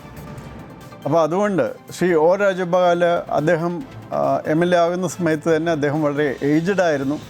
ഇപ്പോൾ വരുന്നവർക്ക് ഏജിൻ്റെ ആ പ്രശ്നമില്ല. സാമാന്യം നന്നായിട്ട് പ്രസൻറ്റ് ചെയ്യാനൊക്കെ സാധിക്കുന്ന ഒരു അവസ്ഥയിൽ തന്നെയാണ് അവർ അസംബ്ലിയിൽ എത്തുന്നത്. അതുകൊണ്ട് തീർച്ചയായിട്ടും പ്രതിപക്ഷത്തിൻ്റെ ഒരു വലിയ ശബ്ദമായിട്ട് പ്രവർത്തിക്കാനായിട്ട് അവർക്ക് സാധിക്കും. അതുമാത്രമല്ല, ഈ കഴിഞ്ഞ ഗവൺമെൻറ്റുകൾ ഉണ്ടാക്കി വച്ചിരിക്കുന്ന വൈതരണികളും ബുദ്ധിമുട്ടുകളും അതുപോലെ കടത്തിൻ്റെ കാര്യത്തിലും ബാക്കി എല്ലാ കാര്യത്തിലും ഇനി പ്രശ്നങ്ങളിലേക്ക്, അത് 102 സീറ്റ് കിട്ടി എന്നൊക്കെ പറയുന്നുണ്ടെങ്കിലും ഇനി ഈ പറയുന്ന ഒരു ഗവൺമെൻറ് ചെന്ന് ചേരുന്നത് എവിടെയാണ്, അവർ ഈ പറയുന്ന കാര്യങ്ങൾ എങ്ങനെയാണ് നടപ്പാക്കാൻ പോകുന്നതെന്ന് കാണുന്ന ആ സമയത്തൊക്കെ അതിലേക്ക് കാര്യമായ ജനങ്ങൾക്ക് വേണ്ടിയുള്ള കാര്യങ്ങൾ അസംബ്ലിയിൽ തന്നെ ഉയർത്താനായിട്ട് ഒരു ദേശീയ പ്രസ്ഥാനത്തിന് സാധിക്കുന്നു എന്നുള്ളത് വലിയ വ്യത്യാസമാണ് കൊണ്ടുവരുന്നത് കേരളത്തിലേക്ക്. ശരി, ശ്രീ അഖിൽ, നിങ്ങളുടെ പാർട്ടിക്ക് കോൺഗ്രസ്സിന് കൂടുതൽ ഉത്തരങ്ങൾ പറയേണ്ടി വരും. സംഗതി 102 സീറ്റുകളൊക്കെയായി വലിയ വിജയത്തോടു കൂടിയൊക്കെയാണ് നിയമസഭയിലേക്ക് പ്രവേശിക്കാൻ പോകുന്നത്. പക്ഷേ മുൻപത്തെ പോലെയല്ല. അവിടെ BJPയും ഉണ്ട്, പ്രതിപക്ഷത്ത് CPM ഉണ്ടാവും. BJP ഉണ്ടെന്ന് പറഞ്ഞിട്ട് ഞങ്ങൾക്ക് അതിനകത്ത് വേറെ പ്രയാസമുള്ള കാര്യമൊന്നും ഇല്ലല്ലോ. BJPയെ സംബന്ധിച്ച് ഇപ്പോൾ അവിടെ ആ നിയോജക മണ്ഡലവുമായി ബന്ധപ്പെട്ട് ഞങ്ങളെ സംബന്ധിച്ച് ഞങ്ങൾ ഈ BJP ജയിക്കുന്നു അല്ലെങ്കിൽ CPM ജയിക്കുന്നു എന്നുള്ള കാര്യത്തിൽ അല്ലെങ്കിൽ മറ്റേതെങ്കിലും രാഷ്ട്രീയ കക്ഷിയിൽപ്പെട്ട ആളുകളോ എങ്ങനെ സ്വതന്ത്രം ജയിക്കുന്നു എന്ന് പറഞ്ഞ കാര്യത്തിൽ അതിലൊന്നും അസ്വസ്ഥപ്പെടുന്ന ആളുകളല്ല ഞങ്ങൾ. ജനാധിപത്യത്തിനെ പരിപൂർണമായി അംഗീകരിച്ച് മുന്നോട്ട് പോകുന്നുള്ളൂ. ആ നിയോജക മണ്ഡലത്തിൽ ഇനിയിപ്പോൾ BJP ഇപ്പോൾ കഴക്കൂട്ടത്ത് BJP MLA ഇപ്പോൾ നിലവിൽ ജയിച്ചിരിക്കുകയാണ്. അദ്ദേഹത്തിൻ്റെ പ്രവർത്തനം മോശമാണെങ്കിൽ സ്വാഭാവികമായിട്ട് അവിടെയുള്ള കോൺഗ്രസ് പ്രവർത്തകർ എന്നുള്ള നിലയിൽ ഞങ്ങളെ കൊണ്ട് ചെയ്യാൻ കഴിയുന്ന അദ്ദേഹത്തിനെതിരായിട്ടുള്ള പ്രവർത്തനങ്ങൾ ചെയ്യുക. അതൊരു ജനാധിപത്യ പ്രക്രിയയുടെ ഭാഗമാണ്. അല്ലാതെ ഇന്ന ആൾ ജയിച്ചു എന്ന് പറഞ്ഞുകൊണ്ട് അവിടെ ഈ പറയുന്നത് പോലെ അവിടെ ഇപ്പോൾ ചില നമ്മൾ CPMൻ്റെ ഒരു വലിയ ഡ്രോബാക്ക് എന്താണ്, എവിടെയെങ്കിലും CPM അധികാരത്തിലിരിക്കുകയാണ്, CPMൻ്റെ MLAമാർ മാത്രമുള്ളിടത്ത് അവർ കൂടുതലായി സാമ്പത്തികം നൽകുന്നു അല്ലെങ്കിൽ എന്തെങ്കിലും വികസന പ്രവർത്തനത്തിൻ്റെ ഭാഗമായിട്ടുള്ള പ്രോജക്റ്റുകൾ നൽകുന്നു. ഞങ്ങളെ സംബന്ധിച്ച് അത്തരത്തിലുള്ള കാഴ്ചപ്പാടൊന്നും ഞങ്ങൾക്കില്ല. എല്ലാവർക്കും ഒരുപോലെ തുല്യമായിട്ട് എല്ലാ MLAമാർക്കും കൊടുക്കേണ്ട കാര്യങ്ങളൊക്കെ കൊടുത്തു. അതൊക്കെ ഒരു ഇപ്പോൾ BJPയെ സംബന്ധിച്ച് BJP അവരുടെ രാഷ്ട്രീയം പറയുന്നു അല്ലെങ്കിൽ അവരുടെ അജണ്ട നടപ്പിലാക്കാനുള്ള ശ്രമം നടത്തുന്നു, അവരുടെ അഭിപ്രായം പറയുന്നു. അഭിപ്രായ സ്വാതന്ത്ര്യമുള്ള നാടല്ലേ നമ്മുടെ നാട്. അപ്പോൾ അവരുടെ അഭിപ്രായം പറയും. ആ അഭിപ്രായത്തെ ഒറ്റക്കെട്ടായി എതിർക്കേണ്ടതാണെങ്കിൽ ഞങ്ങൾ എതിർക്കും. അവർ പറയുന്ന നിലപാടുകൾ അംഗീകരിക്കാൻ കഴിയാത്തതാണെങ്കിൽ അത് അംഗീകരിക്കാൻ കഴിയില്ല എന്ന് പറയും. അതൊരു ജനാധിപത്യ പ്രക്രിയയുടെ ഭാഗമാണ്. ഓരോ ആളുകളും ഇപ്പോൾ BJPയുടെ രാഷ്ട്രീയമോ അല്ലെങ്കിൽ BJP പറയുന്ന രാഷ്ട്രീയമോ അത്തരം രാഷ്ട്രീയങ്ങളെയൊന്നും ഒരു രീതിയിൽ അംഗീകരിക്കാൻ കഴിയാത്ത ആളുകളാണ് ഞങ്ങൾ കോൺഗ്രസ്. സെക്യുലറിസം എന്ന് പറയുന്നതിനകത്ത് അർപ്പണബോധത്തോടുകൂടി തന്നെ സെക്യുലറിസം സംസാരിച്ച് പോകാൻ ആഗ്രഹിക്കുന്ന ആളുകളാണ് കേരളത്തിലെ ജനങ്ങൾ. ഇപ്പോൾ കേരളത്തിലെ മുഖ്യമന്ത്രി പിണറായി വിജയൻ കഴിഞ്ഞ 3 മേഖലാ ജാഥകൾക്ക് നേതൃത്വം നൽകി CPMൻ്റെ നേതൃത്വത്തിൽ. ആ മേഖലാ ജാഥകളിലെല്ലാം മധ്യ തിരുവിതാംകൂറിന് താഴേക്കുള്ള സ്ഥലങ്ങളിലേക്ക് നടന്ന സമയത്ത് CPMൻ്റെ സംസ്ഥാന സെക്രട്ടറി ഉൾപ്പെടെയുള്ള ആളുകൾ, പിണറായി വിജയൻ ഉൾപ്പെടെയുള്ള ആളുകൾ നടത്തിയ പ്രസംഗം എന്തായിരുന്നു? മലപ്പുറം ജില്ലയെ പേര് പറഞ്ഞ് അധിക്ഷേപിക്കുകയും മലപ്പുറത്തുള്ള ലീഗ് പ്രവർത്തകരെ, ലീഗ് നേതാക്കന്മാരെ അധിക്ഷേപിക്കുകയും ചെയ്യുന്ന സാഹചര്യമുണ്ട്. എന്തിനു വേണ്ടിയിട്ടാണ്? മധ്യ തിരുവിതാംകൂറിന് താഴേക്ക് ഇങ്ങോട്ട് ഒരു വർഗീയ ധ്രുവീകരണം അവർ ഉദ്ദേശിച്ചിരുന്നു. ഈ പ്രസംഗം നടത്തി 3-ാം ദിവസം വെള്ളാപ്പള്ളി നടേശൻ അദ്ദേഹത്തിൻ്റെ കാറിൽ കയറി യാത്ര ചെയ്യുന്ന കേരളം മുഴുവൻ നമ്മൾ കണ്ടതാണ്. ആ 4-ാം ദിവസം വെള്ളാപ്പള്ളിയുടെ സ്റ്റേറ്റ്മെൻറ്റ് എന്താ വന്നത്?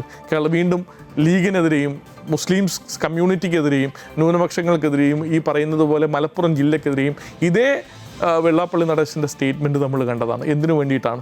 CPMൻ്റെ പ്രീണന നയമാണ്. ഏറ്റവും കൂടുതൽ വർഗീയത പറയുന്ന രാഷ്ട്രീയ പ്രസ്ഥാനം ഏതെന്ന് വെച്ച് ഞാൻ എൻ്റെ വ്യക്തിപരമായി പറയുന്നത് കമ്മ്യൂണിസ്റ്റ് മാർക്സിസ്റ്റ് പാർട്ടിയാണ്. ഏറ്റവും നന്നായി ഈ പറയുന്ന പോലെ കമ്മ്യൂണൽ ബാലൻസിങ്ങും കമ്മ്യൂണൽ ഓപ്പറേഷൻസും ഈ പറയുന്ന പോലെ സ്ഥാനാർത്ഥി നിർണ്ണയത്തിൽ പോലും അത്തരം ഫ്ലക്ച്വേഷൻസിന് വേണ്ടിയിട്ടുള്ള പ്രവർത്തനങ്ങളും ചിന്തകളും ഓപ്പറേഷൻസും ഒക്കെ നടത്തുന്ന കമ്മ്യൂണിസ്റ്റ് മാർക്സിസ്റ്റ് പാർട്ടി. അതിൻ്റെ അപകടമാണ് കണ്ണൂർ ജില്ലയിൽ പോലും ഈ പറയുന്ന 8 റൗണ്ടിൽ പിണറായി വിജയൻ വെള്ളം കുടിച്ച് ജയിക്കേണ്ട ഒരു സാഹചര്യത്തിലേക്ക് എത്തുന്ന രീതിയിൽ കണ്ണൂർ ജില്ലയിൽ പോലും ഉണ്ടായിട്ടുള്ള പരാജയം, കാസർഗോഡ് ജില്ലയിൽ ഉണ്ടായിട്ടുള്ള മാറ്റം, ഇടുക്കിയിൽ ഉണ്ടായിട്ടുള്ള മാറ്റം ഒന്നും വേണ്ട. ഇങ്ങോട്ടെടുത്തു കഴിഞ്ഞാൽ കൊല്ലം ജില്ലയിൽ കമ്മ്യൂണിസ്റ്റ് മാർക്സിസ്റ്റ് പാർട്ടിയുടെ കോട്ടയാണല്ലോ കൊല്ലത്ത് നിന്ന് എന്താ അവസ്ഥ? 12 സീറ്റുകളിലേക്ക് UDF ജയിക്കുന്ന ഒരു സാഹചര്യത്തിൽ എത്തി നിൽക്കുന്നു. അപ്പോൾ ഞങ്ങൾ എന്താണോ പറയാൻ ശ്രമിച്ചത്, ആ പറയാൻ ശ്രമിച്ച കാര്യങ്ങൾ യാഥാർത്ഥ്യ ബോധത്തോടുകൂടി തന്നെ ഞങ്ങൾ എടുക്കുകയും ഞങ്ങളുടെ നിലപാടുകളിൽ ഉറച്ചു നിൽക്കുകയും ചെയ്യുന്ന ഒരു സാഹചര്യമായതുകൊണ്ട് ഞങ്ങൾക്ക് അത്തരം കാര്യങ്ങളിൽ ഒരു ഭയവുമില്ല.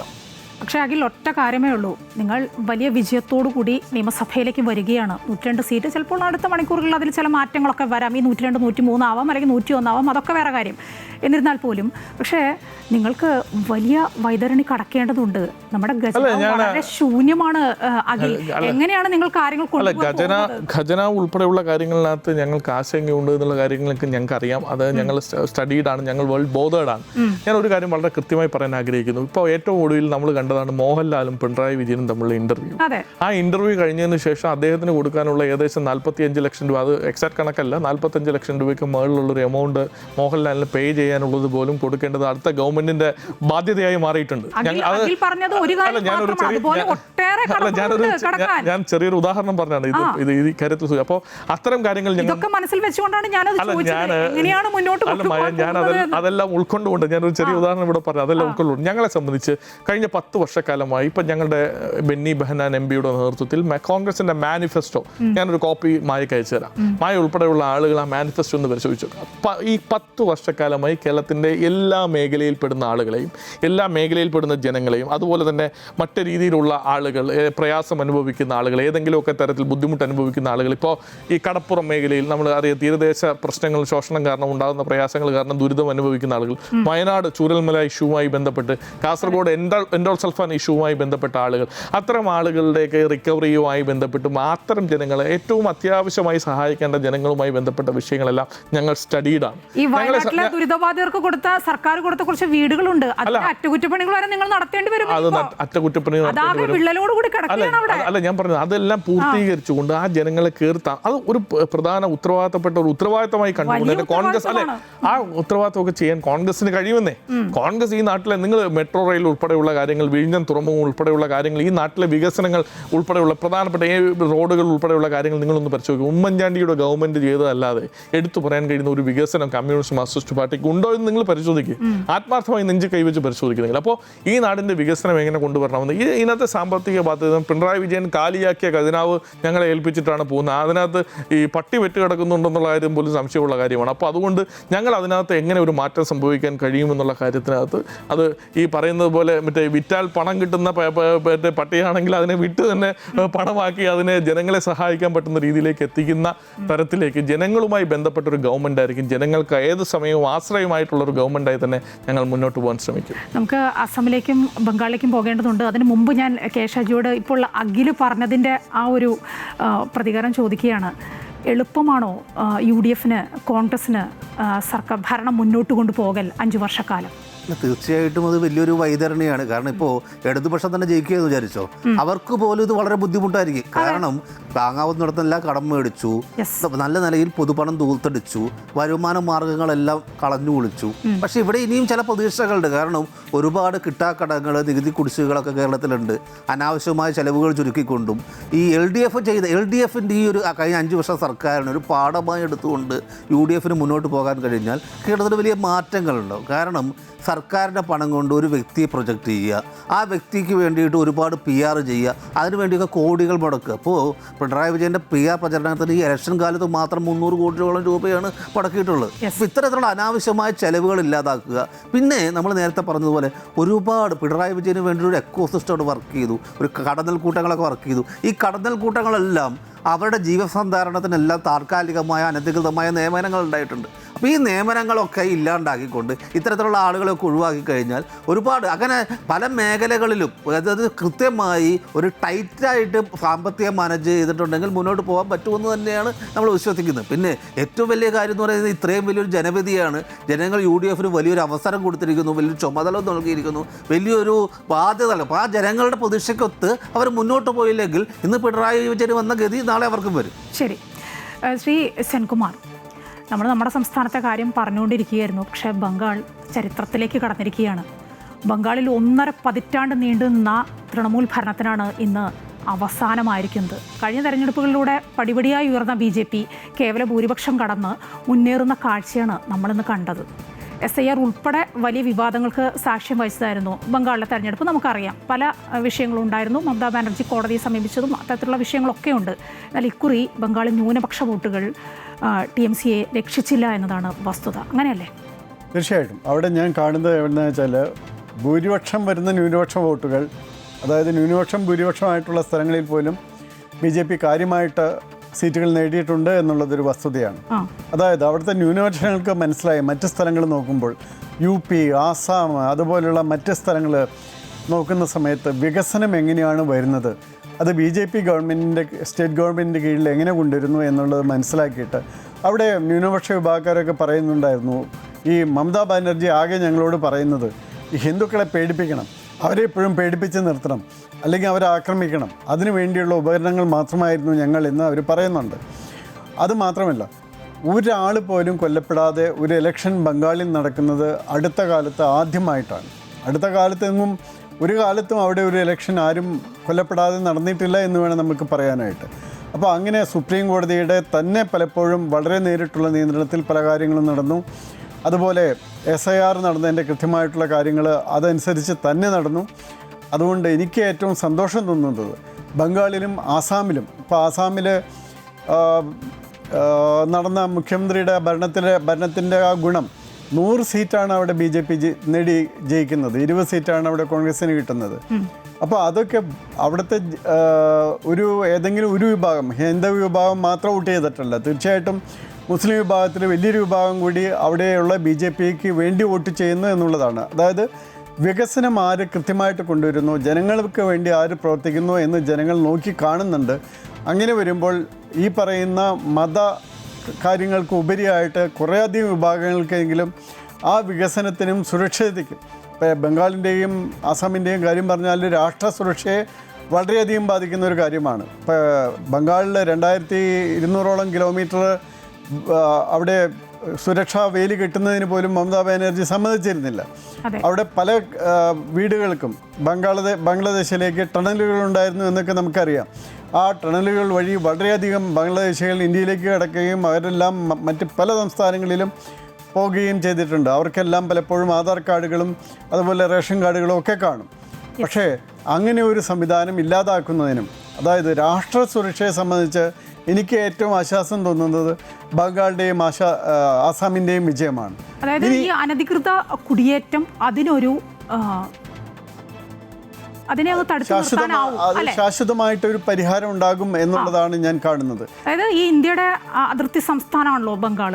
ഈ അനധികൃത കുടിയേറ്റക്കാരിൽ ഭൂരിഭാഗവും നമ്മുടെ രാജ്യത്ത് എത്തുന്നത് ആ വഴിയാണെന്ന് കേട്ടിട്ടുണ്ട്. എത്രത്തോളം ശരിയാണെന്ന് അറിയില്ല. തീർച്ചയായിട്ടും ഈ അനധികൃത കുടിയേറ്റക്കാരൊരു ആദ്യ ലാൻഡിംഗ് പോയിന്റ് അങ്ങനെയാണ് ബംഗാൾ എന്നാണ് അവിടെയുള്ള ആളുകളൊക്കെ പറയുന്നത്. അവിടെ എത്തിക്കഴിഞ്ഞാൽ പിന്നെ വ്യാജ തിരിച്ചറിയൽ കാർഡുകളൊക്കെ സൃഷ്ടിച്ചു കൊടുക്കും. അത് വെച്ച് ട്രെയിനിൽ കയറാം, മറ്റു വാഹനങ്ങളിൽ കയറാം, എങ്ങനെ വേണമെങ്കിൽ മറ്റു സംസ്ഥാനങ്ങളിലേക്കൊക്കെ വരാം. അങ്ങനെയൊക്കെയാണ് അത്ര കേരളത്തിൽ പോലും പലരും എത്തിയിട്ടുള്ളത്. അത്തരത്തിലുള്ള ഒരു അനധികൃത കുടിയേറ്റം അതിൻ്റെ വാതിൽ കൊട്ടിയടക്കുകയാണ് ചെയ്തത്. അത് ചരിത്രം തന്നെയാണ്. തീർച്ചയായിട്ടും അതിൽ ഒരു കാര്യത്തിൽ ഇനി മലയാളികൾ ശ്രദ്ധിക്കണം. എന്താണെന്ന് വെച്ചാൽ സ്വന്തമായിട്ട് കുറച്ച് മേലെ അനങ്ങി പണിയെടുക്കാനായിട്ട് ഇനി മലയാളികൾ ശ്രമിക്കേണ്ടി വരും. കാരണം എന്ന് വെച്ചാൽ ഒരു 3-4 വർഷം കഴിയുമ്പോഴേക്കും ബംഗാൾ വികസിക്കുകയും ബംഗാളിൽ നിന്ന് വന്നിരിക്കുന്ന ആൾക്കാർ മുഴുവൻ തിരിച്ചു പോവുകയും, ബംഗ്ലാദേശികൾക്ക് തിരിച്ചു പോകാൻ പറ്റില്ല, അവർ ബംഗ്ലാദേശിലേക്ക് പോകേണ്ടി വരും. പക്ഷേ അവർക്ക് ഇവിടെ നിൽക്കാൻ പറ്റില്ല, അവർ തിരിച്ചു പോവുകയും ചെയ്യേണ്ടി വരും. അപ്പോൾ ഇവിടെ അവർ ചെയ്യുന്ന ജോലി ചെയ്യാനായിട്ട് മലയാളികൾ തന്നെ ഉണ്ടാകുകയുള്ളൂ. കാരണം മറ്റ് സംസ്ഥാനങ്ങൾ ഇവിടേക്ക് വന്നിരുന്ന ആസാം, ഉത്തർപ്രദേശ്, ഒറീസ ഇതുപോലുള്ള സംസ്ഥാനങ്ങളിൽ മുഴുവൻ വികസനം വളരെ നന്നായിട്ട് നടക്കുന്നതുകൊണ്ട് എല്ലാവരും അവരവരുടെ സംസ്ഥാനങ്ങളിലേക്ക് തിരിച്ചു പോവുകയാണ്. അപ്പോൾ തീർച്ചയായിട്ടും കേരളത്തിൻ്റെ ആകർഷണം എന്ന് പറയുന്നത് ഇവിടെ കിട്ടുന്ന കൂലി വളരെ കൂടുതലാണ് എന്നുള്ളതാണ്. ഇനി അതുകൊണ്ട് മാത്രമായിട്ട് കുറേ ആൾക്കാർ നിൽക്കുക എന്നുള്ളത് അത് ഒരുപക്ഷെ പുതിയ ലേബർ ലോ ഒക്കെ എല്ലായിടത്തും ഒരുപോലെ നടപ്പാക്കി വരുമ്പോൾ അവിടെയും കൂടുതൽ ചുരുങ്ങിയ വേതനം കൊടുക്കേണ്ടി വരും. അങ്ങനെ വരികയാണെങ്കിൽ ആ സ്ഥലങ്ങളിലേക്ക് തീർച്ചയായിട്ടും ഇവർ തിരിച്ചു പോകും. അങ്ങനെ വരുമ്പോൾ മലയാളിക്ക് കൂടുതൽ മേലനങ്ങി പണിയെടുക്കാനായിട്ട്, അതായത് ഇപ്പോൾ ഒന്നും മേലനങ്ങി പണിയെടുക്കാത്ത മലയാളി മേലനങ്ങി പണിയെടുക്കാൻ കൂടി തയ്യാറാകേണ്ടി വരും എന്നുകൂടി എനിക്ക് സൂചിപ്പിക്കാനുണ്ട്. ശരി, ശ്രീ കെ ഷാജി, നമ്മുടെ സംസ്ഥാനത്ത് ഇടതിൻ്റെ കോട്ടകളൊക്കെ തകർന്നടിഞ്ഞ കാഴ്ച നമ്മൾ കണ്ടതാണ്. അത് പ്രതീക്ഷിച്ചതിന് അപ്പുറമാണ്. അതുപോലെ തന്നെ അപ്രതീക്ഷിതമായി എനിക്ക് തോന്നിയൊരു കാര്യം, നമ്മുടെ അയൽ സംസ്ഥാനമായ തമിഴ്നാട്ടിലെ TVK ഉണ്ടല്ലോ, വിജയിൻ്റെ പാർട്ടി, അതിൻ്റെ ആ ഒരു വൻ കുതിപ്പാണ്. പ്രതീക്ഷിച്ചേയില്ല വിജയ് ഇത്രയധികം ലീഡ് നേടുമെന്ന്. ഞാൻ ഈ തമിഴ്നാട്ടിൽ പലപ്പോഴും സഞ്ചരിക്കുമ്പോൾ അവിടെയുള്ള ഒരുപാട് ആളുകളോട് സംസാരിക്കുമ്പോൾ പല ആളുകളും പറഞ്ഞിട്ടുള്ളത് BJP-ക്കാരുണ്ട്, ADMK-ക്കാരുണ്ട്, കോൺഗ്രസ്സുകാരുണ്ട്, DMK-ക്കാരുണ്ട്, എല്ലാവരും പറയുന്നു ഒഴിവാക്കുന്നൊരു കാര്യം, ഈ വിജയിൻ്റെ കൂടെയുള്ള ആളുകൾ 18 വയസ്സ് തികയാത്ത കുട്ടികളാണ്, അവർ ചുമ്മാ ഒച്ചപ്പാടുണ്ടാക്കി നടക്കുന്നതാണ്, ഇവരാരും വോട്ടർമാരല്ല, ഇവരുടെ ഒന്നും വോട്ട് വരില്ല. ഇവിടെയൊക്കെ ഉള്ളൊരു പ്രശ്നം എന്താ അറിയോ, don't under estimate the common man എന്ന് പറയുന്നത് സാധാരണ മനുഷ്യരുടെ അവരാരെയാണ് തിരഞ്ഞെടുക്കുക എന്നുള്ളത് നമുക്ക് പറയാൻ ബുദ്ധിമുട്ടാണ്. കാരണം ബുദ്ധിജീവികൾ തിരഞ്ഞെടുക്കുന്ന ആളുകളെയല്ല. ഇപ്പോൾ തമിഴ്നാട്ടിലെ പത്രങ്ങൾ എടുത്ത് നോക്കുക, അത് തമിഴ്നാട്ടിലെ പബ്ലിക് ഇൻ്റലക്ച്വൽസ് പറയുന്നത് നോക്കുക, ഇതിൻ്റെയൊക്കെ അപ്പുറത്തേക്കാണ് ആളുകളുടെ തിരഞ്ഞെടുപ്പ് പോയിക്കൊണ്ടിരുന്നത്. ഇപ്പോൾ നമ്മൾ നോക്കുക, കഴിഞ്ഞ ലോക്സഭാ ഇലക്ഷനിൽ അണ്ണാമലയുടെ നേതൃത്വത്തിൽ BJP വലിയൊരു ഇമ്പ്രഷൻ ഉണ്ടാക്കി, വലിയ ചലനം ഉണ്ടാക്കി. അതുപോലെ സ്റ്റാലിനും ഉദയനിധി സ്റ്റാലിനും വളരെ ശക്തമായിട്ടുള്ള മുന്നേറ്റം ഒരുപാട് കാര്യങ്ങളുണ്ടാക്കി. അവർ കേന്ദ്ര സർക്കാരെ ശക്തമായി വെല്ലുവിളിച്ചു. തമിഴ് ഒരു സ്വത്വത്തെയൊക്കെ ഉയർത്തിപ്പിടിച്ചുകൊണ്ട് വലിയ തരത്തിലുള്ള ചലനങ്ങൾ അവിടെ ഉണ്ടാക്കിയിട്ടുണ്ട്. കോൺഗ്രസ് പറയുന്നു, കോൺഗ്രസ് ഒരുപാട് വളർന്നൊരു സംസ്ഥാനമാണ് തമിഴ്നാട്. പക്ഷേ ഇതിൻ്റെയൊക്കെ ഇടയിൽ കൂടി വിജയ് വരുന്നു. വിജയിനാകെ കൂടി ഒരു ഫിലോസഫിയേ ഉള്ളൂ, വിജയിനാകെ കൂടി ഒരു നിലപാടേ ഉള്ളൂ, തനിക്ക് മുഖ്യമന്ത്രിയാവണം, താൻ തന്നെ മുഖ്യമന്ത്രിയാണെന്ന് അദ്ദേഹം ആദ്യം തന്നെ തീരുമാനിച്ചു. ഒപ്പം തന്നെ DMK-യെ തോൽപ്പിക്കുക എന്നുള്ളത് തീരുമാനിച്ചു. അതിനപ്പുറത്ത് തമിഴ്നാടിനെ ബാധിക്കുന്നു ദേശീയമായ കാര്യങ്ങളൊന്നും അദ്ദേഹത്തിന് വലിയ വ്യക്തമായ നിലപാടുകളോ വലിയ ആദർശ സംവിധാനങ്ങളോ വലിയ തത്വശാസ്ത്രങ്ങളോ ഒന്നുമില്ല. പക്ഷേ ഒരു ചലനാത്മകമായിട്ട് പ്രത്യേകിച്ച് ഒരു യുവതലമുറയെ, യുവ വോട്ടർമാരെ സംസ്ഥാന വ്യാപകമായിട്ട് അദ്ദേഹത്തിന് ചലിപ്പിക്കാൻ കഴിഞ്ഞു എന്ന് വേണം മനസ്സിലാക്കാൻ. അതുകൊണ്ടാണ് സ്റ്റാലിൻ അടക്കമുള്ള ആളുകൾ, എനിക്ക് അത്ഭുതം തോന്നുന്ന കാര്യമാണ്. കാരണം ഇന്ത്യയിലെ മുഖ്യമന്ത്രിമാരിൽ ഏറ്റവും കൂടുതൽ പോപ്പുലാരിറ്റി ഉള്ള, എവിടെ ചെന്നാലും ഒരുപാട് ആളുകൾ ആരാധകരായിട്ട് വരുന്ന സ്റ്റാലിനെ പോലൊരു വ്യക്തി ഒരു തെരഞ്ഞെടുപ്പിൽ പരാജയപ്പെടുക എന്ന് പറയുമ്പോൾ, അത് കഴിഞ്ഞ ലോക്സഭാ തെരഞ്ഞെടുപ്പിലൊക്കെ അതിശക്തമായിട്ടുള്ള എതിർപ്പുകൾ ഉണ്ടായിട്ടും കൃത്യമായി ദ്രാവിഡ രാഷ്ട്രീയം പറഞ്ഞ് വിജയിച്ചു വന്ന സ്റ്റാലിൻ പെട്ടെന്ന് വന്നൊരു പ്രതിഭാസമായിട്ടുള്ള വിജയിൻ്റെ മുന്നിൽ തകർന്നു പോകുന്നു. നമ്മൾ നോക്കുക, കമൽഹാസനെ പോലെ ഒരാൾ രാഷ്ട്രീയത്തിന് വന്നു. വിജയിനേക്കാളൊക്കെ ഒരുപാട് കാലം താരത്തിളക്കം ഉണ്ടായിരുന്ന ആളാണ് കമൽഹാസൻ. പക്ഷേ കമൽഹാസൻ അവസാനം വന്നപ്പോൾ വളരെ ദയനീയമായി അദ്ദേഹത്തിന് തന്നെ എന്താ പറയുക, അദ്ദേഹത്തിന് തൻ്റെ പരിമിതി മനസ്സിലാക്കിയപ്പോൾ കമൽഹാസന്റെ കാര്യം പറഞ്ഞപ്പോഴാണ് നമ്മുടെ കോക്കസിലൊക്കെ പറയാറുള്ള ഒരു കാര്യമാണ്, വിജയ് രാഷ്ട്രീയത്തിലേക്ക് വന്നപ്പോഴേ കമൽഹാസന് കഴിഞ്ഞില്ല തമിഴ്നാട്ടിൽ, പിന്നെയാണോ വിജയന് എന്ന് പറയാറുണ്ട്. ഇപ്പം നമ്മൾ അങ്ങനെയല്ല എന്ന് മനസ്സിലാക്കി തന്നു വിജയ് ഇപ്പോൾ, അല്ലേ? ഇപ്പം നമ്മൾ നോക്കൂ, അദ്ദേഹം അവസാനം കമൽഹാസൻ DMK-യിൽ കിട്ടിയൊരു രാജ്യസഭാ സീറ്റുകൊണ്ട് തൃപ്തിപ്പെട്ടു. ഇനി സർവശക്തനായിട്ടുള്ള രജനീകാന്തിനെ നോക്കുക. രജനീകാന്ത് ഒരുപാട് കാലം ഇന്ന് വരും നാളെ വരും രാഷ്ട്രീയത്തിലേക്ക് എന്ന് പറഞ്ഞ് വന്നുകൊണ്ടിരുന്നു. അവസാനം അദ്ദേഹം വന്നു കഴിഞ്ഞാൽ തൻ്റെ താരപദവി വ്രണപ്പെടുമെന്ന് കണ്ട് വളരെ പേടിച്ച് പിൻവാങ്ങിയ ഒരാളാണ്.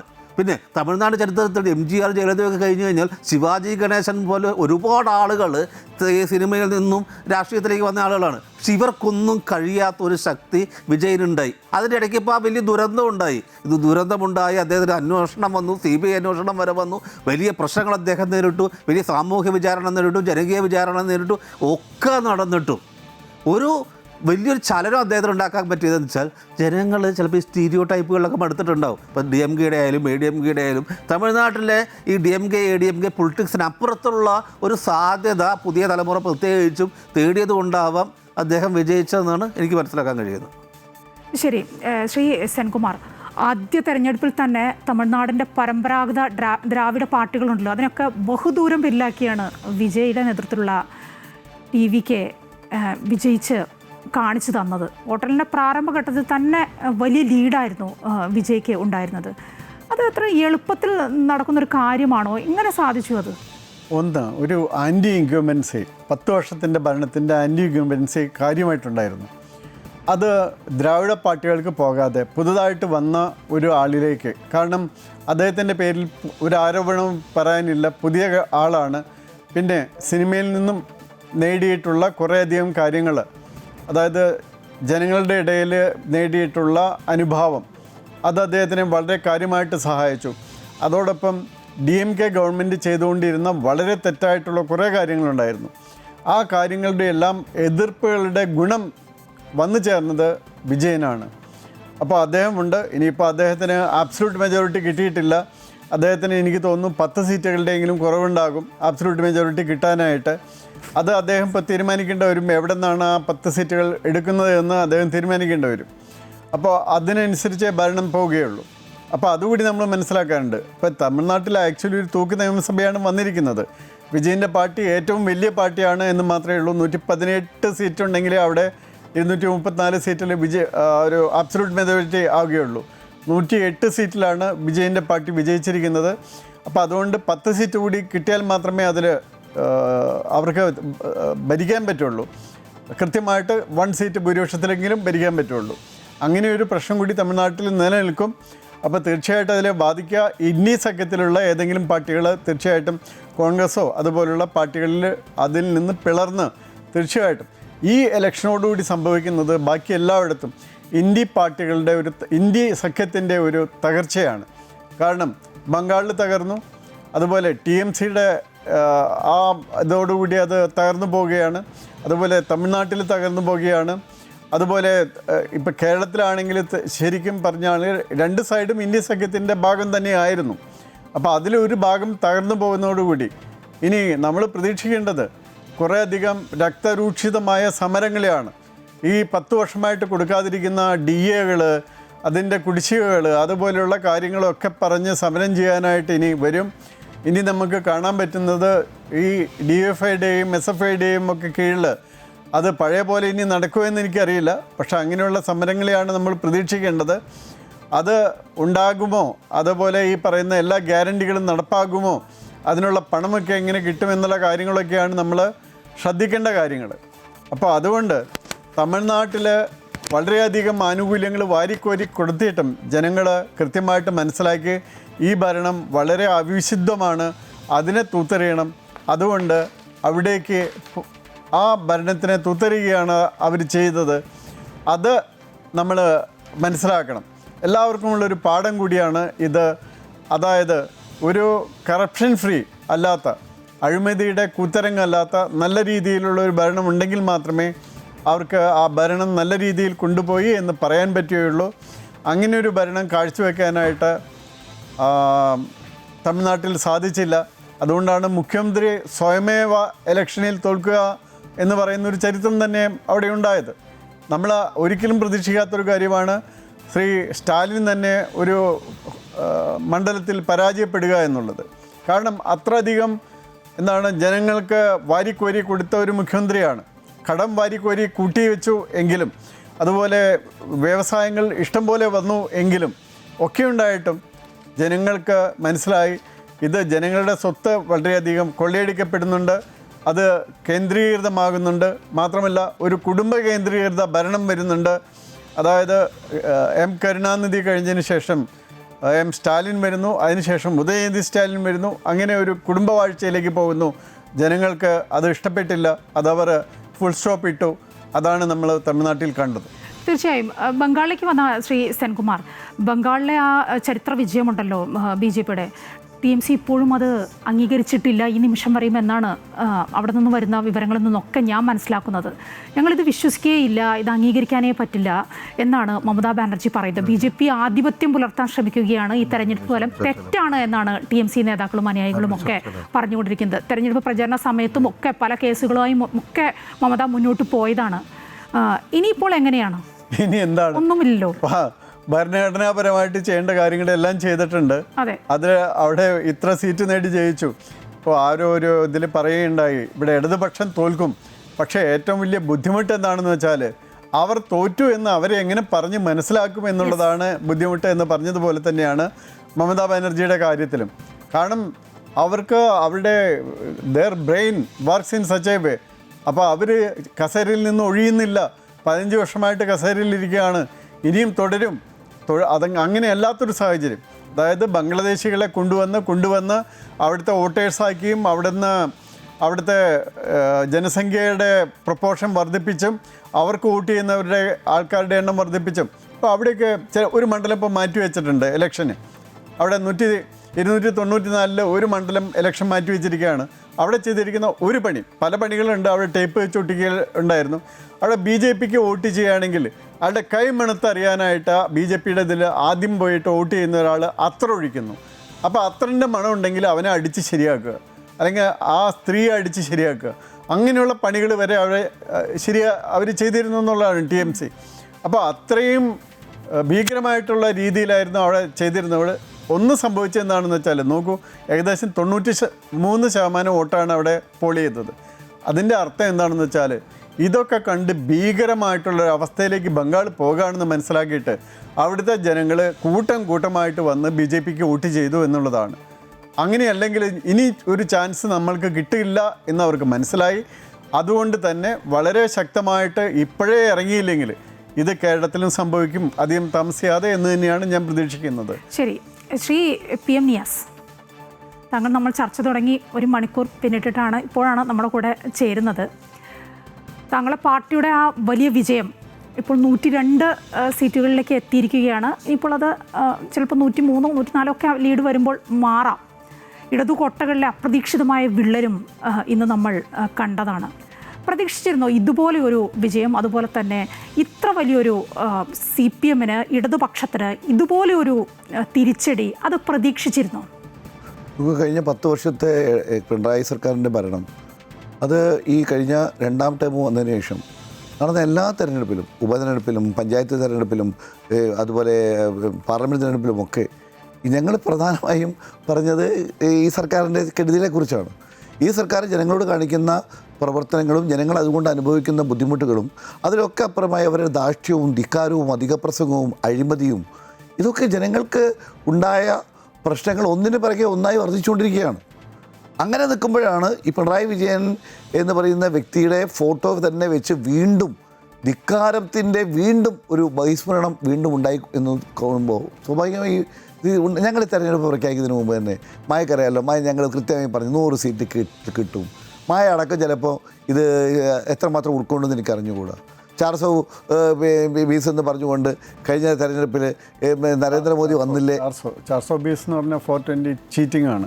സോറി 400 സീറ്റ് അല്ല, അങ്ങനല്ലേ? 400 സീറ്റ് എന്ന് പറഞ്ഞ് കഴിഞ്ഞ 400 പാർ എന്ന് പറഞ്ഞുകൊണ്ട് കഴിഞ്ഞ തവണ വന്ന് എന്നിട്ട് എന്തായി എന്ന് ചോദിക്കുന്നത് ഞങ്ങൾ എത്ര മാധ്യമപ്രവർത്തകർ ഞങ്ങൾ പത്രസമ്മേളനം ചോദിച്ചു. അന്നും ഞങ്ങൾ പറഞ്ഞു, തെരഞ്ഞെടുപ്പ് കഴിഞ്ഞിട്ട് ഞങ്ങൾ പറഞ്ഞു. ഇന്നലെ ഞാനടക്കമുള്ള ആളുകൾ ഇന്നലെ ഞങ്ങൾ പറഞ്ഞു ഞങ്ങൾക്ക് 97 സീറ്റ് കിട്ടും. അപ്പോൾ അതിന് കൂടുതൽ കിട്ടിയാലോ ഞങ്ങൾ ചോദിച്ചു. അത് കിട്ടിയാൽ ഞങ്ങളുടെ കണക്കല്ല, അത് കിട്ടിയാൽ ജനങ്ങൾ ഞങ്ങൾക്ക് തരുന്ന ബോണസാണ്, അത് ഞങ്ങൾ സ്വീകരിക്കും എന്ന് പറഞ്ഞ് ഞങ്ങളുടെ പാർട്ടി പോലും തെരഞ്ഞെടുപ്പ് കഴിഞ്ഞ് ഞങ്ങളുടെ പാർട്ടി അവലോകനത്തിൽ 97 സീറ്റ് കിട്ടുമെന്ന കണക്ക് മാത്രമാണ്. അവിടെയും ഞങ്ങൾ പറഞ്ഞു CPM അങ്ങ് ചോദിച്ചത് കറക്റ്റാണ്. അങ്ങ് ചോദിച്ചത് ഞങ്ങൾ ഒരിക്കലും ജീവിതത്തിൽ ഞങ്ങൾ ജയിക്കാത്ത സ്ഥലമാണ് പയ്യന്നൂർ. ഞങ്ങൾ ഒരിക്കലും ജയിക്കുമെന്ന് ഞങ്ങൾ ഒരിക്കലും സ്വപ്നം പോലും കാണാത്ത സ്ഥലമാണ് തളിപ്പറമ്പ്. ഇനി അമ്പലപ്പുഴ തൃക്കരിപ്പൂരൊക്കെ നിങ്ങൾ മനസ്സിലാക്കേണ്ടത് BJP നിന്ന് വന്ന ഒരു വ്യക്തിയാണ്. Yes. അടുത്ത കാലത്ത് ഞങ്ങൾ വന്ന വ്യക്തിയാണ് ഞങ്ങൾ മത്സരിപ്പിച്ചത്. അതെ. അപ്പോൾ അതുപോലെ ചെറിയ വോട്ടിനാണ് സത്യം പറഞ്ഞാൽ ആയിഷ പോറ്റി തോറ്റത്. അതുപോലെ ചെറിയ വോട്ടുകൾക്കാണ് മറ്റു പല സ്ഥാനാർത്ഥികൾ തോറ്റത്. പക്ഷേ ഞങ്ങൾ ആലോചിക്കും, ഞങ്ങളെ വിസ്മയിപ്പിച്ചത് വിജയം 104 സീറ്റോ 102 സീറ്റോ അല്ല, ഞങ്ങൾ ഓരോരുത്തരും ജയിച്ച 50,000, 40,000, 30,000 നിങ്ങൾ നോക്കണം. ഞങ്ങളുടെ 10,000 വോട്ടിന് താഴെ ജയിച്ചത് വളരെ കുറച്ച് സീറ്റുകളാണ്. ബാക്കി 80 സീറ്റുകളിൽ മേലെ ഞങ്ങൾ 20,000-നോ 30,000-നോ സീറ്റുകൾക്കാണ് എന്ന് പറഞ്ഞാൽ ജനങ്ങളുടെ ഒരു വലിയ രീതിയിലുള്ള താല്പര്യമാണ്.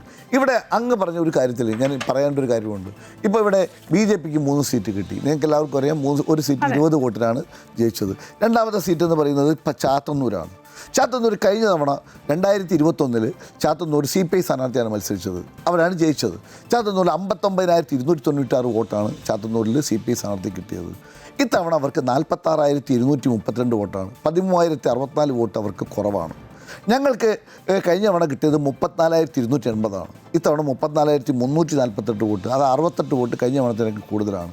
എന്നാൽ BJPക്കോ കഴിഞ്ഞ തവണ 42,090 വോട്ട് കിട്ടിയ BJP ഇത്തവണ 50,634 വോട്ട് കിട്ടി. എന്ന് പറഞ്ഞാൽ ഞാനിത് വ്യക്തമാക്കാൻ വേണ്ടിയാണ്, ഞങ്ങളുടെ ഒരു വോട്ട് പോലും കിട്ടിയിട്ടില്ല എന്ന് മാത്രമല്ല, ഞങ്ങളുടെ ഒരു വോട്ടിനേക്കാളും 68 വോട്ട് ഞങ്ങൾക്ക് കൂടുതൽ കിട്ടിയപ്പോൾ 13,000 വോട്ട് കുറഞ്ഞ CPIയുടെ വോട്ടുകൾ പോയ പെട്ടി അത് BJPക്കാണ്. ഇത് തന്നെയാണ് നമ്മൾ കഴക്കൂട്ടത്തെടുത്ത് പരിശോധിച്ചാലും ഞങ്ങളുടെ വോട്ട്, ശരശ്ചന്ദ്ര പ്രസാദിന് കിട്ടിയ വോട്ട്, കഴിഞ്ഞ തവണ അവിടെ മത്സരിച്ച കോൺഗ്രസ് സ്ഥാനാർത്ഥി കിട്ടിയ വോട്ട്, ആ വോട്ട് നോക്കണം, നിയമത്തെ സാഹചര്യങ്ങൾ നോക്കണം. അപ്പോൾ കാലങ്ങളായി ഞങ്ങളുടെ വോട്ടുകളിൽ നിന്ന് ആണ് ജയിച്ചത് എന്ന ഒരു നരേഷൻ അല്ലെങ്കിൽ നരേറ്റീവ്, ആ നരേറ്റീവ് ഇത്തവണ തെറ്റാണെന്ന് ബോധ്യപ്പെടുകയാണ്. ഞങ്ങളതുകൊണ്ടാണ് സെൻകുമാർ സാറിനെ എനിക്ക് നേരത്തെ പരിചയമുള്ള ഒരാളാണ്. പോലീസ് സർവീസ് ആയിരുന്ന കാലത്തെ അദ്ദേഹത്തിൻ്റെ ഏറ്റവും അടുത്ത ബന്ധു എൻ്റെ ക്ലാസ്മേറ്റ് ആയിരുന്നു ഷാജി, അദ്ദേഹം ഇന്നില്ല, മരിച്ചുപോയി. അപ്പോൾ അങ്ങനെ എനിക്ക് അത്ര കാലത്ത് പരിചയമുള്ള ഒരാളാണ്. പക്ഷേ എനിക്ക് അദ്ദേഹത്തോടൊക്കെ പറയാനുള്ളത്, നിങ്ങളെല്ലാ കാലത്തും പറയുന്ന കാര്യങ്ങളല്ല ഇപ്പം നടക്കുന്നത്, കാര്യങ്ങൾ മാറുന്നുണ്ട്. ഞങ്ങൾക്കൊരു കാര്യം പറയാം, ഇവിടെ അങ്ങ് പറഞ്ഞത് കറക്റ്റാണ്. സർക്കാരുകളുടെ വീഴ്ചകളാണ് അടുത്ത സർക്കാരുകൾക്ക് വരാനുള്ളൊരു വഴി ഉണ്ടാക്കുന്നത്. തമിഴ്നാട്ടിൽ അങ്ങനെ ഉണ്ടായിരുന്നു അങ്ങ് പറയുന്നു, ഞാൻ അംഗീകരിക്കുന്നു. ബംഗാളിൽ അങ്ങനെ ഉണ്ടായിരുന്നു പറയുന്നു, ഞാൻ അംഗീകരിക്കുന്നു. അപ്പോൾ അങ്ങനെ ബംഗാളിലും തമിഴ്നാട്ടിലും ഒക്കെ ഉണ്ടായി എങ്കിൽ കേരളത്തിലും അങ്ങനെ തന്നെയാണ് ഉണ്ടായിട്ടുള്ളത്. അങ്ങനെ ഉണ്ടാകുമ്പോൾ ഞങ്ങളൊരു കാര്യം പറയും, ഞങ്ങൾ കോൺഗ്രസ് പാർട്ടിയുടെ പ്രവർത്തനം കൊണ്ട് മാത്രമാണ് ഈ 102 സീറ്റ് എന്ന് ഞങ്ങൾ അവകാശപ്പെടുന്നില്ല. ഇത് ജനങ്ങൾ ഞങ്ങൾക്ക് തന്നിട്ടില്ല. BJP പറഞ്ഞിട്ടും BJPക്ക് കൊടുക്കാതെ ഞങ്ങൾക്ക് തന്നത് ഞങ്ങളെ അവർക്ക് വിശ്വാസമുള്ളത് കൊണ്ടാണ്. ശരി, പക്ഷേ ഒരു സംശയം ചോദിച്ചോട്ടെ ശ്രീ PM നിയാസ്, ഈ പറയുന്ന ജനങ്ങൾ തന്നാണെന്ന് പറയുന്നത്, ജനങ്ങൾ തരണമെങ്കിൽ ജനങ്ങൾക്ക് എന്തെങ്കിലും അതൃപ്തി തോന്നും, സർക്കാരിനോട് ഭരണവിരുദ്ധ വികാരം ഉണ്ടാവും, അങ്ങനെയാണല്ലോ ഉണ്ടാവുക. ഇത് കഴിഞ്ഞ പിണറായി സർക്കാരിൻ്റെ കാലത്തും ഈ ജനങ്ങൾക്ക് ഈ ഭരണവിരുദ്ധ വികാരമൊക്കെ ഉണ്ടായിട്ടുണ്ട്. എന്നിട്ടും അവർ ജയിച്ചു വരുന്നതാണ് കണ്ടത്. ഇപ്പോൾ അതിൽ വലിയ മാറ്റം വന്നു. അപ്രതീക്ഷിതമായി ഇടതുകോട്ടകളിലൊക്കെ നമ്മൾ പറഞ്ഞതുപോലെയുള്ള ഈ വിള്ളലുണ്ടായി. ഈ വിള്ളൽ തന്നെയല്ലേ ഇത്തവണത്തെ ഏറ്റവും ഹൈലൈറ്റ് എന്ന് പറയുന്നത്. അതായത് CPM-നകത്തുണ്ടായ ഈ വിള്ളൽ, ഒട്ടേറെ വിമതർ നേരത്തെ തന്നെ പുറത്തിറങ്ങി. അതല്ലേ ഈ തെരഞ്ഞെടുപ്പിലെ ഇപ്പോൾ ഉണ്ടായിരിക്കുന്ന നിങ്ങൾക്ക് കിട്ടിയ ഈ വിജയത്തിന് പോലും കാരണമായിട്ടുള്ള ഹൈലൈറ്റ്? തീർച്ചയായും അങ്ങ് പറഞ്ഞത് തീർച്ചയായും. ഞാൻ 4.5 വർഷക്കാലം കണ്ണൂരിൽ സംഘടനാ ചുമതലകളാണ്. ഈ ഗോവിന്ദൻ എന്ന് പറഞ്ഞ തളിപ്പറമ്പിൽ ഇപ്പോൾ ജയിച്ച MLA അദ്ദേഹത്തിനെ കുറിച്ച് നമ്മൾ മനസ്സിലാക്കിയാൽ, അദ്ദേഹത്തെ പോലെ ഒരു പേഴ്സണാലിറ്റി ആയിട്ടുള്ള ഒരു CPM-കാരൻ, കറതുകിറുന്ന കമ്മ്യൂണിസ്റ്റുകാരൻ വേറെ ഇല്ല. അതുപോലെ നിങ്ങൾ മനസ്സിലാക്കേണ്ടത്, നമ്മുടെ ഒരു MLA ഒരു രക്തസാക്ഷി ഫണ്ട് കട്ടു എന്ന് പറയുന്ന ആരോപണം ഉന്നയിച്ച ആളാണ് പയ്യന്നൂരിൽ ജയിച്ചത്. അദ്ദേഹം ഒരിക്കലും കോൺഗ്രസ് അല്ല, അദ്ദേഹം ഒരിക്കലും കോൺഗ്രസ് ആവാനും കഴിയില്ല. പക്ഷേ അത്തരത്തിലുള്ള ആളുകൾക്ക് രക്തസാക്ഷി ഫണ്ട് പോലും തങ്ങൾക്ക് ഇഷ്ടംപോലെ രീതിയിൽ മുന്നോട്ട് പോകുന്ന സാഹചര്യം CPM-ൽ ഉണ്ടാവുന്നു എന്ന് പറഞ്ഞാൽ, അത് കണ്ടിട്ടും അത് പരാതിപ്പെട്ടിട്ടും അത് പരാതി സ്വീകരിക്കുന്നില്ല എന്ന് പറയുമ്പോൾ അവർക്കുണ്ടാകുന്ന അപജയങ്ങളാണ്. മായ പറഞ്ഞാൽ ഒരു കാര്യം കൂടി ഞാൻ പറയാം, ഇത് മായ പറഞ്ഞ് ഞാൻ അംഗീകരിക്കുന്നു. അതോടൊപ്പം കഴിഞ്ഞ തെരഞ്ഞെടുപ്പ് എന്താ സംഭവിച്ചത്? കഴിഞ്ഞ തവണ മഹാമാരി കോവിഡ് വന്നു, ജനങ്ങളാകെ, ഞാനടക്കം വീട്ടിൽ നിന്ന് പുറത്തിറങ്ങാത്ത സാഹചര്യമാണ്. എൻ്റെ ജ്യേഷ്ഠൻ കോവിഡ് വെച്ചിട്ട് മരിച്ചതാണ്. വെറും 61 വയസ്സുള്ള എൻ്റെ ജ്യേഷ്ഠൻ, നല്ല ആരോഗ്യമുള്ള ജ്യേഷ്ഠൻ 7 ദിവസം കൊണ്ട് കോവിഡ് ആയിട്ട് മരിക്കുകയാണ്. പാനിക് സിറ്റുവേഷനാണ്. അവിടെ ആ പാനിക് ആയിട്ടുള്ള ജനങ്ങളുടെ മുമ്പിൽ അതിൻ്റെ ഒരു അപ്പോസ്തലന്മാരായി നിന്ന് അവിടെ കിറ്റും കാര്യങ്ങളും കൊടുത്തുകൊണ്ട് ജനങ്ങൾക്ക് മുമ്പിൽ മറ്റൊരു ഓപ്ഷൻ ഇല്ല എന്ന് വരുത്തി തീർന്ന സാഹചര്യമാണ് കഴിഞ്ഞ തെരഞ്ഞെടുപ്പിലുണ്ടായത്. അതുകൊണ്ടാണ് കഴിഞ്ഞ തെരഞ്ഞെടുപ്പിൽ അങ്ങനെ ഒരു റിസൾട്ട് ഉണ്ടായത്. ഇത്തവണ അതല്ല. ഇത്തവണ ഞങ്ങൾ കാര്യങ്ങൾ കൃത്യമായി പറയാൻ കഴിഞ്ഞു, ഞങ്ങൾ കാര്യങ്ങൾ മുന്നോട്ട് പോകാൻ കഴിഞ്ഞു. അതാണ് നമുക്ക് അനുകൂലമായി ഉണ്ടായിട്ടുള്ളത്. BJPക്കും UDF-ഉം എന്താ പറഞ്ഞത്? CPM-നെതിരായിട്ടാണ് പറഞ്ഞത്. പക്ഷേ എന്തുകൊണ്ടാണ് BJP-യെ ജനങ്ങൾ വിശ്വസിക്കാത്തതെന്ന് BJP സ്വയം ചിന്തിക്കണം. സെൻകുമാർ സാർ ചിന്തിക്കണം. അപ്പോൾ വെറും കേരളത്തിൽ വർഗീയത മാത്രം പറഞ്ഞതുകൊണ്ടോ ജാതീയമായ വർഗീയപരമായ ഫാസിസം നടപ്പിലാക്കിയതുകൊണ്ടോ മറ്റ് സംസ്ഥാനങ്ങളെപ്പോലെ കേരളത്തിൽ നിങ്ങൾ വിചാരിച്ച പോലെ വളരില്ല എന്ന് കാര്യം ബോധ്യപ്പെടേണ്ടതുണ്ട്. ഇത്തവണ ഞാൻ പറഞ്ഞല്ലോ, കണക്കുകൾ വളരെ കൃത്യമാണ്. ഇത്തവണ നിങ്ങൾ 3 എണ്ണം താമര വിരിയിച്ചതിൻ്റെ പിന്നാമ്പുറങ്ങൾ നമുക്ക് വളരെ ബോധ്യമാണ്. കണക്കുകൾ കൊണ്ട് ഒരു പക്ഷേ ഇത് യാദൃശ്ചികമാകാം, ഞാനത് പറയുന്നില്ല. പക്ഷേ കണക്കുകൾ കൊണ്ടൊരാൾ പറഞ്ഞാൽ നിങ്ങൾക്ക് ന്യായീകരിക്കാൻ പറ്റാത്ത സാഹചര്യത്തിലുള്ള കണക്കുകളാണ് ഇവിടെ ഉള്ളത്. അതുകൊണ്ട് എനിക്കിവിടെ പറയാനുള്ളത് വളരെ കൃത്യമാണ്. ഞങ്ങളെ സംബന്ധിച്ചിടത്തോളം വളരെ കൃത്യതയോടുകൂടി ഞങ്ങൾക്ക് പറയാൻ പറ്റുന്ന ഒരേ ഒരു കാര്യം, ഈ തെരഞ്ഞെടുപ്പ് ഞങ്ങൾ കഴിഞ്ഞ മായ കേൾക്കുമ്പോൾ ഒരു കാര്യം കൂടി നോക്കണം. കാരണം പഞ്ചായത്ത് തെരഞ്ഞെടുപ്പിൽ ഞങ്ങൾ പറഞ്ഞല്ലോ, പഞ്ചായത്ത് തെരഞ്ഞെടുപ്പിൽ ഞങ്ങൾക്ക് ഒരു 30 കൊല്ലത്തിനിടയിൽ ഉണ്ടാവാത്ത ഒരു റിസൾട്ടാണ്. ഞങ്ങൾ ഭരിക്കുന്ന കാലത്ത് പോലും ഉണ്ടാവാത്ത റിസൾട്ടാണ് ഈ പഞ്ചായത്ത് തെരഞ്ഞെടുപ്പിൽ ഉണ്ടായത്. അതുപോലെ കഴിഞ്ഞ പാർലമെൻറ്റിൽ ഞാൻ കോഴിക്കോട് തെരഞ്ഞെടുപ്പ് കമ്മിറ്റിയിൽ ഞാൻ കൺവീനറായിരുന്നു. ഞങ്ങളുടെ കണക്ക് പ്രകാരം 68,000 വോട്ടിന് ഞങ്ങൾ ജയിക്കുന്നതാണ്. പക്ഷേ ഞങ്ങൾ ജയിച്ചത് 1,44,000 വോട്ടിനാണ്. ഞങ്ങളുടെ ഒരു കണക്കിലും ആ വോട്ടില്ല എന്ന് പറഞ്ഞാൽ അത്രയേറെ ഒരു തമ്മിങ് മെജോറിറ്റി. കേരളത്തിലെ 4 ഉപതെരഞ്ഞെടുപ്പുകൾ നടന്നപ്പോൾ 4 എണ്ണവും നമുക്ക് വലിയ ഭൂരിപക്ഷം ജയിക്കുന്നു. അപ്പോൾ ജനങ്ങൾ സ്ഥിരമായി ഞങ്ങൾക്ക് അനുകൂലമായി തീരുമാനങ്ങൾ വരികയും ഞങ്ങൾക്കനുസരിച്ച് തെരഞ്ഞെടുപ്പിൽ ഒറ്റക്കെട്ടായി പ്രവർത്തിക്കാനും കഴിഞ്ഞു എന്നതിൻ്റെ ബലമാണ് അവിടെ ഉണ്ടായിട്ടുള്ളത്. ആ ബലം ഞങ്ങൾക്ക് കൂടുതൽ ഉത്തരവാദിത്വം തോന്നുകയാണ്. ആ ഉത്തരവാദിത്തോടു കൂടിയുള്ള പ്രവർത്തനം ഞങ്ങൾ വരും കാലങ്ങളിൽ ഞങ്ങൾ ഉണ്ടാകും. LDF ചെയ്തു വെച്ച കാട്ടിക്കൂട്ടലുകളും ചെയ്തു വെച്ച നെറികേടുകൾക്കും പരിഹാരമുണ്ടാക്കി ജനങ്ങൾക്ക് ഞങ്ങൾ നൽകിയ വാഗ്ദത്തങ്ങൾ, ഞങ്ങൾ നൽകിയ രാഹുൽ ഗാന്ധി പറഞ്ഞിട്ടുള്ള ഗ്യാരണ്ടികൾ അതൊക്കെ നടപ്പിലാക്കി ഒരു ജനപ്രിയമായ ഭരണം, അത് അഴിമതിരഹിതമായ ഭരണം, അത് കൊണ്ടുവരുന്ന മാൻഡേറ്റ്, ആ മാൻഡേറ്റ് വില മതിച്ചുകൊണ്ട് മുന്നോട്ട് പോകാനുള്ള തീരുമാനമാണ് ഞാൻ എടുക്കുന്നത്. അതുകൊണ്ട് ഞങ്ങളെ സംബന്ധിച്ചിടത്തോളം BJPക്ക് 3 സീറ്റ് കിട്ടിയെന്നത് ഞങ്ങൾ ഒരിക്കലും ആഗ്രഹിച്ചതല്ല. പക്ഷേ ഞങ്ങൾ നേരത്തെ കണക്കുകൾ കൊണ്ട് ഞാൻ അങ്ങ് ബോധ്യപ്പെട്ടിട്ടുണ്ടാവും. ഈ എല്ലാ കണക്കും ഞാൻ വായിക്കാം. അങ്ങ് പറഞ്ഞാൽ ഞാൻ ഈ 3 സ്ഥലത്തെ കണക്കും ഞാൻ വായിക്കാം. ഞങ്ങളുടെ വോട്ട് ഷെയറിൽ ഒരു തരത്തിലുള്ള ഒരു കുറവും ഉണ്ടായിട്ടില്ല എന്ന് മാത്രമല്ല, ഞങ്ങളത് കൂടുതൽ ഇപ്പോൾ കഴിഞ്ഞ നിയമത്ത് കിട്ടിയ വോട്ടിനേക്കാൾ കൂടുതൽ വോട്ട് ഞങ്ങൾ ഇത്തവണ പിടിച്ചു. അപ്പോൾ അങ്ങനെ എല്ലാ സ്ഥലങ്ങളിലും നമ്മൾ മാറ്റി ഞങ്ങൾ പിടിക്കുന്ന സാഹചര്യം ഉണ്ടായി. അതുകൊണ്ട് ഞങ്ങൾക്ക് പറയാനുള്ളത്, ഈ തെരഞ്ഞെടുപ്പ് മാൻഡേറ്റ് അത് CPMൻ്റെ ഗവൺമെൻറ്റിൻ്റെ ചെയ്തികൾക്കെതിരെയുള്ള മാൻഡേറ്റാണ്. അത് ഞാൻ താങ്കളിലേക്ക് വരാം ശ്രീ കെ ഷജന് മുമ്പ് ശ്രീ TP സെൻകുമാർ, ഇപ്പോൾ നിയാസ് പറഞ്ഞ പോലെ ഈ 3 സീറ്റിൻ്റെ കാര്യം NDA പ്രതീക്ഷിച്ചിരുന്നത് ഈ 3 സീറ്റ് പോലുമല്ല, അതിൽ കൂടുതൽ സീറ്റുകൾ ഇത്തവണ പ്രതീക്ഷിച്ചിരുന്നു. എവിടെയാണ് അതിലൊരു വീഴ്ച വന്നത്? പല മണ്ഡലങ്ങളും കിട്ടേണ്ടതായിരുന്നല്ലോ, പ്രതീക്ഷിതമായി പലതും കൈവിട്ടു പോയിട്ടുണ്ട്, അങ്ങനെ തോന്നിയില്ലേ? തീർച്ചയായിട്ടും എനിക്ക് അവരുടെ ഒരു വക്താവ് എന്ന നിലയിൽ പറയാൻ പറ്റില്ല, ഞാനൊരു സഹയാത്രികൻ എന്ന നിലയിലേ പറയാൻ പറ്റുള്ളൂ. അപ്പോൾ അതുകൊണ്ട് തന്നെ അവരെ ഈ കാര്യത്തിൽ വളരെ കൃത്യമായിട്ട് ക്രിട്ടിസൈസ് ചെയ്ത ഒരാളും കൂടിയാണ് ഞാൻ. അപ്പോൾ അതുകൊണ്ട് അവരുടെ കോർ ഏരിയയിൽ അവർ ശ്രദ്ധിച്ചില്ല. ഇപ്പം നേരത്തെ വോട്ടുകൾ പോയതിൻ്റെ കാര്യം പറഞ്ഞു. ഇതേ വോട്ടുകൾ നമ്മൾ കോൺഗ്രസ് ജയിച്ച എല്ലാ മണ്ഡലങ്ങളിലും പയ്യന്നൂരും തളിപ്പറമ്പും തൃക്കരിപ്പൂരും അടക്കം നോക്കിയാൽ മാർക്സിസ്റ്റ് പാർട്ടിക്ക് കിട്ടിയ വോട്ടുകളാണ് കോൺഗ്രസിന് പോയിട്ടുള്ളത്. അതുകൊണ്ട് CPM-കാർ കോൺഗ്രസിനെ വോട്ട് ചെയ്ത് ജയിപ്പിച്ചു എന്ന് നമുക്ക് പറയാൻ പറ്റുമോ എന്ന് ചോദിക്കുന്നത് പോലെ തന്നെയാണ് മറ്റ് 3 സ്ഥലങ്ങളിൽ BJP ജയിച്ചതും പല സ്ഥലങ്ങളിൽ BJP 2ാം സ്ഥാനത്തെത്തിയതും. തീർച്ചയായിട്ടും അവർ കോൺസെൻട്രേറ്റ് ചെയ്യേണ്ട രീതിയിലല്ല കോൺസെൻട്രേറ്റ് ചെയ്തത്.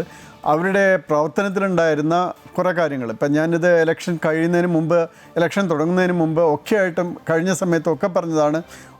2020 കൊടുത്ത സീറ്റുകൾ, ഇപ്പോൾ തൃപ്പൂണിത്തറ, കൊടുങ്ങല്ലൂർ പോലുള്ള സീറ്റുകൾ. അപ്പോൾ അതുകൊണ്ട് വോട്ട് ഷെയർ കൂടണമെങ്കിൽ പോലും അത്തരം മണ്ഡലങ്ങൾ, A ക്ലാസ് മണ്ഡലങ്ങൾ തീർച്ചയായിട്ടും BJP മത്സരിക്കണമായിരുന്നു തീർച്ചയായിട്ടും. പിന്നെ ഒരു കാര്യം നമ്മൾ മനസ്സിലാക്കേണ്ടത്, AP അബൂബക്കർ മുസ്ലിയാരെ പോലുള്ളവർ പരസ്യമായിട്ട് അവർ LDFന് പിന്തുണ പ്രഖ്യാപിച്ചായിരുന്നു. അതിൻ്റെ അർത്ഥം ഈ ജനങ്ങളുടെ ഇതിൽ അദ്ദേഹത്തിന് യാതൊരു സ്വാധീനമില്ല എന്നാണ് കാണുന്നത്. ഇപ്പോഴത്തെ വോട്ട് ഷെയർ കാണുന്ന സമയത്ത്, വോട്ട് പാറ്റേൺ കാണുന്ന സമയത്ത് AP അബൂബക്കർ മുസ്ലിയാറിന് അവരുടെ ഇടയിലൊന്നും യാതൊരു സ്വാധീനമില്ല എന്നാണ് നമ്മൾ മനസ്സിലാക്കേണ്ടത്. കാരണം ആ രീതിയിലാണ് വോട്ട് പോയിട്ടുള്ളത്.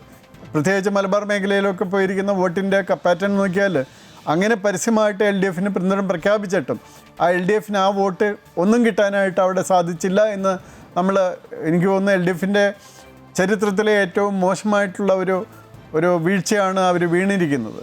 അപ്പോൾ അതിന് തീർച്ചയായിട്ടും ഇപ്പോൾ 5 വർഷത്തിന് മുമ്പേ ഇലക്ഷൻ നടന്നപ്പോൾ തീർച്ചയായിട്ടും കോവിഡ് കഴിഞ്ഞിട്ട് പിന്നെ കിറ്റ് കൊടുത്തതും അതുപോലുള്ള കാര്യങ്ങളൊക്കെ വെച്ച് അവർ ജയിച്ചു വന്നെങ്കിലും പിന്നീട് ഉണ്ടായ 5 വർഷങ്ങളെന്ന് പറയുന്നത് അഹങ്കാരത്തിൻ്റെ മൂർധന്യമായിരുന്നു, അഴിമതിയുടെ മൂർധന്യമായിരുന്നു. ഇപ്പോൾ ഈ പറയുന്ന ഈ ഇലക്ഷൻ നടക്കുന്നതിന് മുമ്പ് തന്നെ ഊരാളുങ്കൽ സൊസൈറ്റിക്ക് അതുവഴി ഏകദേശം എനിക്ക് തോന്നുന്നു 284 കോടി രൂപയുടെ അഡ്വർടൈസ്മെൻ്റാണ് പിണറായി വിജയൻ്റെ AI മുഖം വെച്ച്, പ്രേമിൻ്റെ സ്വന്തം മുഖമല്ല, AI മുഖം വെച്ച് നടത്തിയത്.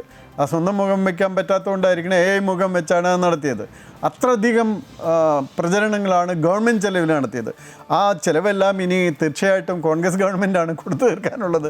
അത് ആലോചിക്കുമ്പോഴാണ് എനിക്ക് വളരെ ചിരി വരുന്നത്. കാരണം ഇതുപോലെ ഉള്ള കുറേയധികം കാര്യങ്ങളുണ്ട്. ശ്രീ മോഹൻലാലിന് ഇൻ്റർവ്യൂ കൊടുത്തതിൻ്റെ പണം, ഇതൊക്കെ ഇനി വരാൻ പോകുന്ന ഗവൺമെൻറ്റുകൾ എങ്ങനെ കൊടുത്തു തീർക്കും എന്നുള്ളതാണ് ഏറ്റവും പ്രശ്നമുണ്ടാക്കുന്നത്. കാരണം അത് വാസ്തവത്തിൽ എനിക്ക് ശ്രീ നിയാസിനോടൊക്കെ പറയാനുള്ളത്, നിങ്ങൾ ആദ്യം ഒരു വൈറ്റ് പേപ്പർ തയ്യാറാക്കാൻ ശ്രമിക്കണം. ഈ കഴിഞ്ഞ 10 വർഷം നടന്ന സംഗതികളെപ്പറ്റി, ഈ ഊരാളുങ്കൽ സൊസൈറ്റിക്ക് കൊടുത്തതിനെപ്പറ്റി മാത്രം ഒരു കണക്കെടുത്തിട്ട് അവർ എന്താണ് സൈഫൺ ഓഫ് ചെയ്തിട്ടുള്ള ഫണ്ടുകളൊക്കെ ഒന്ന് കണ്ടുപിടിക്കാനൊക്കെ ഒരു ശ്രമം നടത്തുകയാണെങ്കിൽ അത് ജനങ്ങളെ വളരെയധികം സഹായിക്കും. ഇപ്പോൾ ഈ പറയുന്ന തമിഴ്നാട്ടിലും ബംഗാളിലും ഉണ്ടായെന്ന് പറയുന്ന ഈ ജനവിരുദ്ധ അല്ലെങ്കിൽ ഭരണവിരുദ്ധ വികാരം നിങ്ങൾ ആസാമിൽ കാണുന്നില്ല. ആസാമിൽ ഉണ്ടായിരുന്ന സീറ്റുകളിൽ നിന്ന് 10-30ഓളം സീറ്റുകൾ കൂടുതലാണ് അവിടെ BJPക്ക് കിട്ടിയത്. അത് തന്നെ പോണ്ടിച്ചേരിയിൽ കാണുന്നില്ല. പുതുച്ചേരിയിലും അതുപോലെ സീറ്റ് വർദ്ധിക്കുകയാണ് ചെയ്തത്. അപ്പോൾ എല്ലാ സ്ഥലത്തും ഭരണവിരുദ്ധ വികാരം ഉണ്ടാകുന്നില്ല. നല്ല രീതിയിൽ എവിടെ ഭരണം നടക്കുന്നു അവിടെയെല്ലാം വീണ്ടും അവർ ജയിച്ച് അധികാരത്തിൽ വരുന്നുണ്ട്. നമ്മൾ കാണേണ്ടത് BJP ഇപ്പോൾ കേരളത്തിൽ വരാനായിട്ട് കേരളത്തിലെ പ്രത്യേക സാഹചര്യങ്ങളിൽ കുറച്ചുകൂടി സമയമെടുത്തിരിക്കാം. പക്ഷേ ഇപ്പം 3 സീറ്റായി. അതുപോലെ തന്നെയാണ് ബംഗാളിലും വന്നത്. ബംഗാളിലും 6 സീറ്റ് 7 സീറ്റിലേക്കൊക്കെ ആദ്യം വന്ന് അതിനുശേഷം 77 സീറ്റിലേക്ക് വന്ന് ഇപ്പോൾ 195 സീറ്റിലേക്കായി. അപ്പോൾ ആ രീതിയിൽ വരാനായിട്ട് ജനങ്ങളെ കുറച്ച് നാൾ എടുക്കുന്നത് മനസ്സിലാക്കാനായിട്ട് എവിടെയാണ് ഈ പ്രശ്നങ്ങളെന്ന് ജനങ്ങൾ മനസ്സിലാക്കി തുടങ്ങുമ്പോൾ ബംഗാളിൽ എങ്ങനെയാണ് 93% ജനങ്ങൾ വോട്ട് ചെയ്തത്. ഇപ്പോൾ കേരളത്തിൽ പോലും അതിനേക്കാളും 10-15% വോട്ട് കുറവാണ്. അപ്പോൾ ആ 10-15% ആൾക്കാരൊക്കെ ഇത് മനസ്സിലാക്കി വന്ന് വോട്ട് ചെയ്യാൻ ഇറങ്ങി വരുന്ന സമയത്ത് തീർച്ചയായിട്ടും വലിയ വലിയ വ്യത്യാസങ്ങൾ ഉണ്ടാകും എന്നാണ് എനിക്ക് പറയാനുള്ളത്. ശരി, ശ്രീ കെ ഷാജി, നമ്മുടെ ഖജനാവ് ശൂന്യമാണ് നമ്മൾ പറയുകയുണ്ടായിരുന്നു. ഇപ്പോൾ അധികാരത്തിൽ വരുന്ന കോൺഗ്രസ്സിന് അത് വലിയൊരു കീറാമുട്ടിയാണ്. എങ്ങനെ കാര്യങ്ങൾ മുന്നോട്ട് കൊണ്ടുപോകണമെന്ന് വലിയൊരു വൈതരണിയാണ്. അതിനെക്കുറിച്ച് നമ്മൾ നേരത്തെ പറയുകയുണ്ടായി. ഒപ്പം ഈ പാർട്ടി കോട്ടകളുണ്ടല്ലോ, പല മണ്ഡലങ്ങളുമുണ്ട്, അവിടെയൊക്കെ വലിയ തട്ടിപ്പുകൾ നടന്നിട്ടുണ്ട്. അതൊക്കെ പറഞ്ഞിട്ടാണല്ലോ കുഞ്ഞികൃഷ്ണനെ പോലെയുള്ള ആളുകളൊക്കെ പാർട്ടിക്ക് പുറത്തേക്ക് വന്നതും ഒക്കെ. അത്തരത്തിൽ ഇനിയും മറച്ചു വെച്ചിരിക്കുന്ന ഒട്ടേറെ കാര്യങ്ങൾ, ഫണ്ട് തട്ടിപ്പടക്കം പലതും ഈ സഖാക്കളുടെ ഇടയിൽ തന്നെ പുറത്തു വരുന്ന ദിവസങ്ങളായിരിക്കും ഇനിയുള്ള ദിവസങ്ങൾ. അങ്ങനെ തോന്നുന്നില്ലേ? അല്ല, ഇത് നമ്മൾ ഈ ചർച്ചയിലേക്ക് വരുമ്പോൾ എനിക്ക് വളരെ പ്രസക്തമായി തോന്നുന്നൊരു കാര്യം, പിണറായി വിജയൻ്റെ ഏറ്റവും വലിയ നേട്ടങ്ങളിലൊന്ന് അദ്ദേഹം ക്ലിഫ് ഹൗസിലുണ്ടാക്കിയ മാതൃക പശുത്തൊഴുത്താണ്. കാരണം അത് എയർ കണ്ടീഷനൊക്കെ ചെയ്തതാണെന്നാണ് പറയുന്നത്. നമുക്ക് അറിഞ്ഞുകൂടാ. എന്തായാലും ഒരുപാട് പൈസ, ലക്ഷക്കണക്കിന് രൂപ അതിൻ്റെ മുകളിൽ ചിലവാക്കി. അപ്പോൾ അതിലെ പശുക്കൾ ഇപ്പം നാളെ ഇപ്പോൾ പിണറായി വിജയൻ മുഖ്യമന്ത്രി സ്ഥാനത്ത് നിന്നും മാറുന്നു. ഈ പശുക്കളെ സ്വാഭാവികമായിട്ടും അടുത്ത മുഖ്യമന്ത്രിക്ക് പശുവിനെ വളർത്താൻ ഇഷ്ടമുള്ള ആളോട് നമുക്കറിയില്ല. ചിലപ്പോൾ സ്വാഭാവികമായിട്ടും ഈ പശുക്കളെ കൊടുത്തൊഴിവാക്കുക എന്ന് പറയുന്ന ഒരു സംവിധാനമായിരിക്കും നടപ്പാക്കാൻ പോകുന്നത്. അപ്പോൾ ഈ പശുക്കളുടെ ഭാഗത്ത് നമ്മൾ ചിന്തിച്ച് നോക്കുക. ആ പശു പുതിയൊരു ക്ഷീര കർഷകൻ്റെ വീട്ടിലെത്തിപ്പെടുന്നു. അപ്പോൾ അവിടെ ചിലപ്പോൾ AC ഇല്ല, രാജകീയമായ ഭക്ഷണമില്ല, പാട്ടില്ല. അപ്പോൾ ഈ പശു വിചാരിക്കുകയാണ്, എനിക്ക് എന്താണ് സംഭവിച്ചത്? എൻ്റെ ഇന്നലെ വരെ ഉണ്ടായിരുന്ന ശക്തനായ നീതിമാനായിട്ടുള്ള എനിക്ക് AC ഒക്കെ വെച്ച് തന്നിരുന്ന യജമാനൻ, അദ്ദേഹത്തിന് എന്തു പറ്റി? ആ പശുവിൻ്റെ ചോദ്യങ്ങളും സന്ദേഹങ്ങൾക്കും ഉത്തരം പറയാൻ പറ്റാത്തൊരു ബുദ്ധിമുട്ടുണ്ട്. ഒപ്പം തന്നെ ഈ പശുത്തൊഴുത്തിൻ്റെ മുകളിലൊരു നില കൂടിയുണ്ട്. ആ നിലയിലാണ് ഇപ്പോൾ ഈ സെൻകുമാർ സാറിനൊക്കെ എങ്ങനെ എടുക്കുമെന്ന് എനിക്കറിയില്ല. ഈ പോലീസുകാരെ അവിടെ കാവൽ നിർത്തിയിരിക്കുന്ന പോലീസുകാർക്ക് താമസിക്കാൻ ഇതിന് മുകളിലാണ്. അപ്പോൾ പക്ഷേ പശുക്കൾക്കുള്ള ആഡംബരം ഈ പോലീസുകാർക്കുള്ള സ്ഥലത്തില്ല. അവർ കാവൽക്കാരാണ്, അവരുള്ള സൗകര്യത്തിൽ അവിടെ നിന്നോളണം. അപ്പോൾ പലപ്പോഴും ഞാൻ ചിന്തിച്ചിട്ടുണ്ട്, ഈ മുകളിലുള്ള പോലീസുകാർ അവിടെ താമസിക്കഴിഞ്ഞാൽ 10 കൊല്ലം അവിടെ നിന്ന പോലീസുകാർ, പ്രത്യേകിച്ച് ഈ പശുത്തൊഴുത്തുണ്ടാക്കിയ ശേഷം അതിന് മുകളിലേക്ക് മാറിയ പോലീസുകാർ അവിടെ വിശ്രമ സമയത്ത് എന്താ ആലോചിച്ചിട്ടുണ്ടാവുക? അടുത്ത ജന്മത്തിലെങ്കിലും മുഖ്യമന്ത്രിയുടെ വീട്ടിൽ ഒരു പശുവായി ജനിക്കണം, അല്ലെങ്കിൽ ഇതുപോലത്തെ ഒരു തൊഴുത്തിൻ്റെ ഉള്ളിൽ ഞങ്ങൾക്ക് ജീവിക്കാനെങ്കിലും ആവണം. ഈ രീതിയിലുള്ള ഒരു രീതിയാണ്, ഒരു സമീപനമാണ് പിണറായി വിജയൻ സ്വീകരിച്ചിട്ടുള്ളത്. ഇത് വേറൊരു പ്രശ്നം. ഇത് പോലീസുകാരുടെ മാത്രം പ്രശ്നമല്ല, പാർട്ടിക്കാരുടെയും പ്രശ്നമാണ്. ഇപ്പം നമ്മൾ നേരത്തെ പറഞ്ഞു, കഴിഞ്ഞ ഒരുപാട് കാലമായി പാർട്ടിക്കുള്ളിൽ ഒരു ചർച്ചയും നടക്കുന്നില്ല, ഒരു പ്രത്യയശാസ്ത്രവും ചർച്ച ചെയ്യുന്നില്ല, ഒരു വികസന സമീപനവും ചർച്ച ചെയ്യുന്നില്ല. മുകളിൽ നിന്ന് പറയുന്നു തിരുവായ്ക്കെതിർവായി ഇല്ലാതെ അനുസരിക്കുക. ഇപ്പോൾ പിണറായി വിജയൻ്റെ ഒരു രാഷ്ട്രീയം എന്ന് പറയുന്നത് അനുസരിക്കുക, കീഴ്പ്പെട്ട് നിൽക്കുക, നന്ദിയുള്ളവരായിരിക്കുക. അപ്പം അദ്ദേഹം നിങ്ങൾക്ക് അവകാശങ്ങൾ തരികയാണ്. നിങ്ങളുടെ അവകാശങ്ങൾ നിങ്ങൾക്ക് വേണ്ടി നടപ്പിലാക്കി തരുന്ന ഒരു ഭരണാധികാരിയല്ല പിണറായി വിജയൻ. മറിച്ച് അദ്ദേഹം തരുന്ന ഔദാര്യങ്ങൾ ചോദ്യം ചെയ്യാതെ താഴായ്മയോടെ മേടിക്കാൻ പറയുന്ന പഴയ നാടുവാഴ്ത്തത്തിൻ്റെ വേറൊരു രീതിയിലേക്ക് കൊണ്ടുപോകുന്ന ഒരാളാണ്. ഇത് സ്വാഭാവികമായിട്ടും ഈ പാർട്ടി പ്രവർത്തകർക്കിടയിൽ വലിയൊരു വിഷമം, വലിയൊരു അമർഷം ഉണ്ടാക്കിയിട്ടുണ്ട്. അത് നല്ലൊരു പങ്ക് തെരഞ്ഞെടുപ്പിൽ പ്രതിഫലിച്ചിട്ടുണ്ട്. പിന്നെ നമ്മൾ നോക്കുക, ഈ പഴയ പുരാതന റോമിലെ പ്രഭു സമൂഹത്തെ പോലെ കേരളത്തിലൊരു കാറ്റഗറി അദ്ദേഹം ഉണ്ടാക്കി, പൗരപ്രമുഖർ എന്ന് പറയുന്ന ആളുകൾ. കഴിഞ്ഞ ദിവസം IAS ഉദ്യോഗസ്ഥനായ അശോക് പറയുന്നത് കണ്ടായിരുന്നു. ഈ ആളുകൾക്ക് ആ കേരള യാത്ര നടത്തുന്ന സമയത്ത് പാലിൽ കുതിർത്ത കശുവണ്ടി കൊടുക്കാൻ വേണ്ടിയിട്ട് ആദ്യം IASകാർ പോയി അതിന് വേണ്ടി പാറമടക്കാരോടൊക്കെ ഫണ്ട് പിരിക്കണം. പിന്നെ അത് കൊണ്ടുവന്നിട്ട് ആ പാലിൽ വൈകുന്നേരം ഇത് ഇട്ട് വെക്കണം, രാവിലെ കൊണ്ടുവന്നിട്ട് ഈ ആളുകൾക്ക് സെർവ് ചെയ്യണം.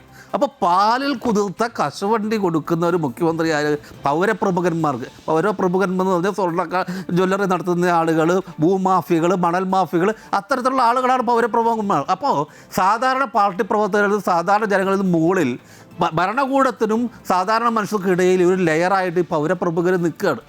ഈ പൗരപ്രമുഖരെയൊക്കെ കണ്ടും മടുത്ത ഒരു പാർട്ടിക്കാരാണ് ഇന്ന് അവർ ബാലറ്റ് പേപ്പറിലൂടെ ആദ്യമായി പിണറായി വിജയനോട് പ്രതികാരം ചെയ്ത്. ഇന്നലെ അവരെ ചെയ്യാതിരുന്ന അവരുടെ ഭയം കാരണമാണ്, അവരുടെ പേടി കാരണമാണ്. പക്ഷെ ഇന്നിപ്പോൾ അവർക്കൊരു കാര്യം മനസ്സിലായി, ഇന്നലത്തെ പിണറായി വിജയനല്ല, ഇന്ന് 7 റൗണ്ട് പുറകോട്ട് പോയ പിണറായി വിജയനാണ് കഷ്ടി രക്ഷപ്പെട്ട ഈ തെരഞ്ഞെടുപ്പിൽ.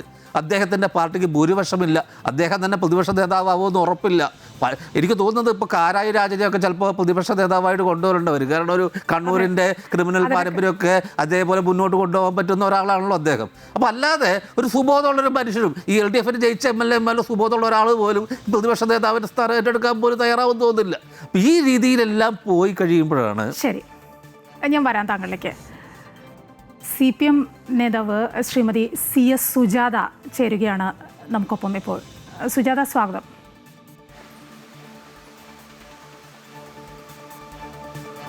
നമ്മൾ കാത്തിരുന്ന തെരഞ്ഞെടുപ്പ് ഫലം ഇന്ന് വന്നു. ഇടതുപക്ഷത്തിന് വലിയ വീഴ്ചയാണ് ഉണ്ടായിരുന്നത്. UDF 102 സീറ്റുകൾ നേടിയിരിക്കുകയാണ്. അധികാര കസര വലിച്ചിട്ട് കഴിഞ്ഞു UDF ടീം. എങ്ങനെ കാണും?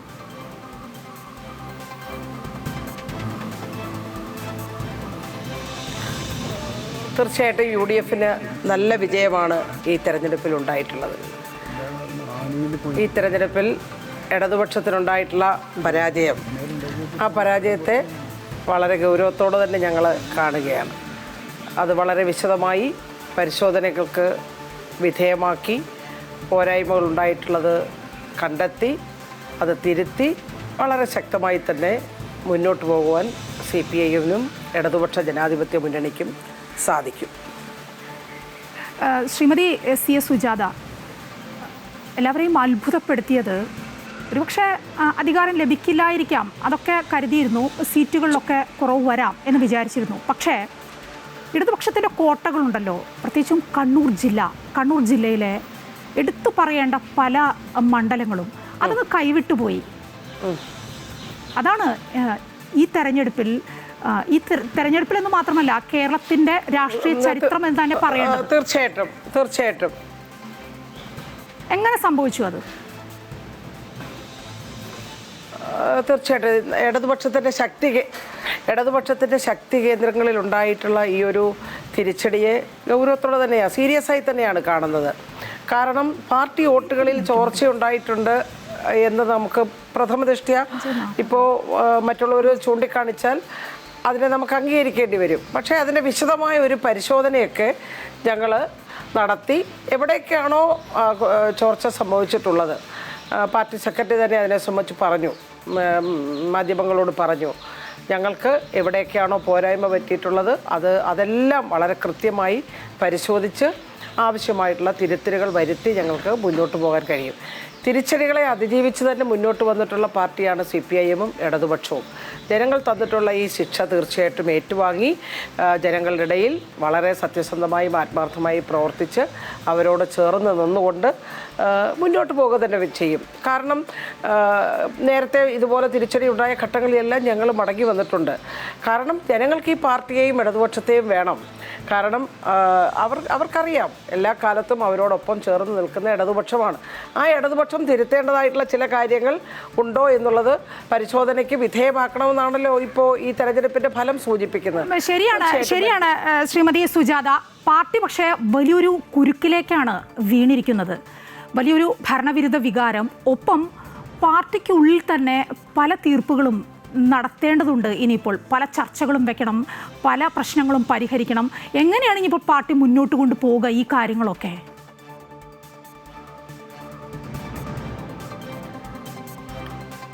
തീർച്ചയായിട്ടും ഈ തെരഞ്ഞെടുപ്പിൻ്റെ വേളയിലൊന്നും നമുക്ക് ഭരണവിരുദ്ധ വികാരം അങ്ങനെ പ്രകടമായിരുന്നില്ല. ഇപ്പോൾ നമ്മൾ വരും ദിവസങ്ങളിൽ ഇനി അതിനെ സംബന്ധിച്ച് വിശദമായി പരിശോധിക്കും. കാരണം ഞങ്ങൾക്കൊരു ഈ പറയുന്ന ഒരു തിരിച്ചടി വരുമ്പോൾ ആ തിരിച്ചടി സ്വാഭാവികമായിട്ടും ഓരോ പാർട്ടി പ്രവർത്തകരെ സംബന്ധിച്ചും അത് പ്രയാസമുണ്ടാക്കുന്ന കാര്യം തന്നെയാണ്, വിഷമമുണ്ടാക്കുന്ന കാര്യം തന്നെയാണ്. കാരണം അത് ഇനി തിരുത്തി തന്നെ വേണമല്ലോ മുന്നോട്ട് പോകേണ്ടത്. അത് ഏത് ഭാഗത്തൊക്കെയാണ് കോട്ടമുണ്ടായിട്ടുള്ളത്, അതാരൊക്കെയാണ് തിരുത്തേണ്ടതായിട്ടുള്ളത്. ഇപ്പോൾ എൻ്റെ ഭാഗത്ത് പെശകുണ്ടെങ്കിൽ ഞാൻ കറക്റ്റ് ചെയ്തേ മതിയാവൂ. അപ്പോൾ അങ്ങനെ ഓരോരുത്തരും, അത് വ്യക്തികളാകട്ടെ അല്ലെ അനുഭാവികളാകട്ടെ പാർട്ടി മെമ്പർമാരാകട്ടെ ലീഡർഷിപ്പിലുള്ളവരാകട്ടെ, നമ്മൾക്കുണ്ടായിട്ടുള്ള എന്തൊക്കെ പോരായ്മകളാണോ ആ പോരായ്മകളെല്ലാം തിരുത്തി മുന്നോട്ട് പോകണമല്ലോ. മുന്നോട്ട് പോകുമ്പോൾ തീർച്ചയായിട്ടും ജനങ്ങൾ വളരെ വേഗം ഈ പാർട്ടിയിലെ ജനങ്ങൾ പാർട്ടിയെ സ്നേഹിക്കുകയും ശക്തമായ രൂപത്തിൽ ഞങ്ങൾക്ക് തിരിച്ചു വരാനും കഴിയും. കാരണം അത് കൃത്യമായി മുൻകാലങ്ങളിൽ നമ്മൾ തെളിയിച്ചിട്ടുള്ളതാണ്. പോരായ്മകളുണ്ടായ ഘട്ടത്തിലെല്ലാം ജനങ്ങളോട് തുറന്നു പറഞ്ഞ് ജനങ്ങളുടെ ഉപദേശവും നിർദ്ദേശവും എല്ലാം സ്വീകരിച്ച് തന്നെയാണ് ഞങ്ങൾ തിരിച്ചു വന്നത്. കാരണം 10 വർഷത്തെ ഭരണം ഇനി ഒരു വിഭാഗം ജനങ്ങൾ ചിന്തിച്ചിട്ടുണ്ടാവാം, 10 വർഷം ഇവർ ഭരിച്ചല്ലോ, ഇനിയൊന്നും മാറി നിൽക്കട്ടെ. കാരണം അത് ജനങ്ങൾക്കൊന്നും ചെയ്യാത്തതുകൊണ്ടല്ല, ഒരുപാട് കാര്യങ്ങൾ ജനങ്ങൾക്ക് ചെയ്തു. പക്ഷേ ഇങ്ങനെ ഒരു റിസൾട്ട് ഇപ്പോൾ വന്നിരിക്കുന്നു. അതിനെ സംബന്ധിച്ച് വളരെ ആഴത്തിലുള്ള പരിശോധനകൾ വരും ദിവസങ്ങളിൽ പാർട്ടിയും ഇടതുപക്ഷവും നടത്തി തിരുത്തി തന്നെ മുന്നോട്ട് പോകാൻ പരിശ്രമിക്കും എന്ന് നിങ്ങൾക്കും അറിവുള്ള കാര്യമാണ്. ഞാൻ താങ്കളിലേക്ക് വരാം. നിയാസിലേക്കൊന്ന് പോവുകയാണ്. ശ്രീ നിയാസ്, സി എസ് സുജാത പറഞ്ഞ കാര്യങ്ങൾ കേട്ടല്ലോ. പാർട്ടിയിൽ എന്താണ് സംഭവിച്ചതെന്നതിനെക്കുറിച്ച് അവർ കൃത്യമായ അന്വേഷണം നടത്തും. അത് എപ്പോഴും ഏത് തെരഞ്ഞെടുപ്പ് കഴിഞ്ഞാലും പാർട്ടിക്കാർ പറയാറുള്ള കാര്യം തന്നെയാണ് ഇപ്പോൾ സി എസ് സുജാതയും പറഞ്ഞത്. ഒപ്പം അവർ പറഞ്ഞൊരു കാര്യമുണ്ട്, ചിലപ്പോൾ ജനങ്ങൾ വിചാരിച്ചു കാണും 10 വർഷക്കാലം ഭരിച്ചതല്ലേ, ഇനിയിപ്പോൾ ഒന്ന് മാറി നിൽക്കട്ടെ എന്ന് വിചാരിച്ച് കാണും എന്ന് പറഞ്ഞു. അങ്ങനെ മാറി നിൽക്കട്ടെ എന്ന് വിചാരിക്കണമെങ്കിൽ അതിന് പിന്നിൽ പല കാര്യങ്ങളും ഉണ്ടാവില്ലേ? നോക്കൂ, ഈ സി എസ് സുജാതയുടെ പാർട്ടിയല്ലേ ബംഗാളിൽ 35 വർഷത്തോളം ഭരിച്ചത്. അതുപോലെ ഏതാണ്ട് 30 വർഷത്തോളം ത്രിപുരയിൽ ഭരിച്ചത്, ഒരേ സമയത്ത് തുടർച്ചയായി ഭരിച്ചത് ത്രിപുരയിലും. അവിടെയൊന്നും ആ 30 വർഷത്തിനിടയിൽ 35 വർഷത്തിനിടയിൽ അങ്ങനെ ഒരു മാറ്റം ഉണ്ടാവണമെന്ന് ജനങ്ങൾ ആഗ്രഹിച്ചില്ലല്ലോ. കാരണം എന്തായിരുന്നു? എന്തുകൊണ്ട് കേരളത്തിൽ ഇങ്ങനെ ഇത്ര രീതിയിൽ ഞങ്ങളെ അത്ഭുതപ്പെടുത്തിയത് ഈ 102 സീറ്റല്ല. പക്ഷെ ഞാൻ നേരത്തെ പറഞ്ഞു, അങ്ങ് വരുന്നതിന് മുമ്പായി ഞാൻ പറഞ്ഞത്, അത് ഞാൻ ആവർത്തിക്കുകയാണ്. ഞങ്ങളുടെ ഓരോ സ്ഥലത്തും കിട്ടിയ ഭൂരിപക്ഷമാണ് ഞങ്ങളെ അത്ഭുതപ്പെടുത്തിയത്. 40,000 50,000 വോട്ട് ഞങ്ങൾക്ക് ഭൂരിപക്ഷം കിട്ടുകയാണ്. നിങ്ങൾ കഴിഞ്ഞ തവണ ജയിച്ച 62,000 വോട്ടിന് ശൈലജ ടീച്ചർ ജയിച്ച മട്ടന്നൂരിൽ നിങ്ങൾ വളരെ ചെറിയ വോട്ടുകൾക്കാണ് ജയിച്ചത്. എന്നാൽ 60,000 വോട്ടിൻ്റെ വ്യത്യാസമാണ് പയ്യന്നൂരിലും തളിപ്പറമ്പിലും. എന്താ തളിപ്പറമ്പിലുണ്ടായത്, എന്താ പയ്യന്നൂരിലുണ്ടായത്? ഇപ്പം നിങ്ങൾ പഠിക്കാമെന്ന് പറഞ്ഞല്ലോ. പഠിക്കാൻ പറയുന്നത് വളരെ പ്രധാനപ്പെട്ട കാര്യമാണ്. ഒരു രക്തസാക്ഷി, ആ രക്തസാക്ഷിയുടെ ഫണ്ട് അടിച്ചു മാറ്റുകയാണ്. അടിച്ചു മാറ്റുന്നതിനെതിരായി വളരെ വ്യക്തമായി ആ കമ്മിറ്റിയിലെ സെക്രട്ടറി, അതായത് ഏരിയ കമ്മിറ്റിയാണ് ഫണ്ട് പിരിക്കുന്നത്. ഏരിയ കമ്മിറ്റി സെക്രട്ടറി ഏരിയ കണക്ക് ചോദിച്ച് അതിൽ പ്രശ്നം പറയുകയാണ്. ആ പ്രശ്നത്തിൽ നിങ്ങൾ ഈ പഠിക്കുന്നു എന്ന് പറഞ്ഞ ആളുകളൊന്നും ചെയ്തില്ലല്ലോ. എന്താ തളിപ്പറമ്പ് സംഭവിച്ചത്? അങ്ങയുടെ സഹപ്രവർത്തകയല്ലേ സുകന്യ, അവർ എത്ര നന്നായി പ്രവർത്തിക്കുന്ന ഒരാളാണ്. എന്തേ അവർക്ക് സീറ്റ് കൊടുക്കാഞ്ഞത്?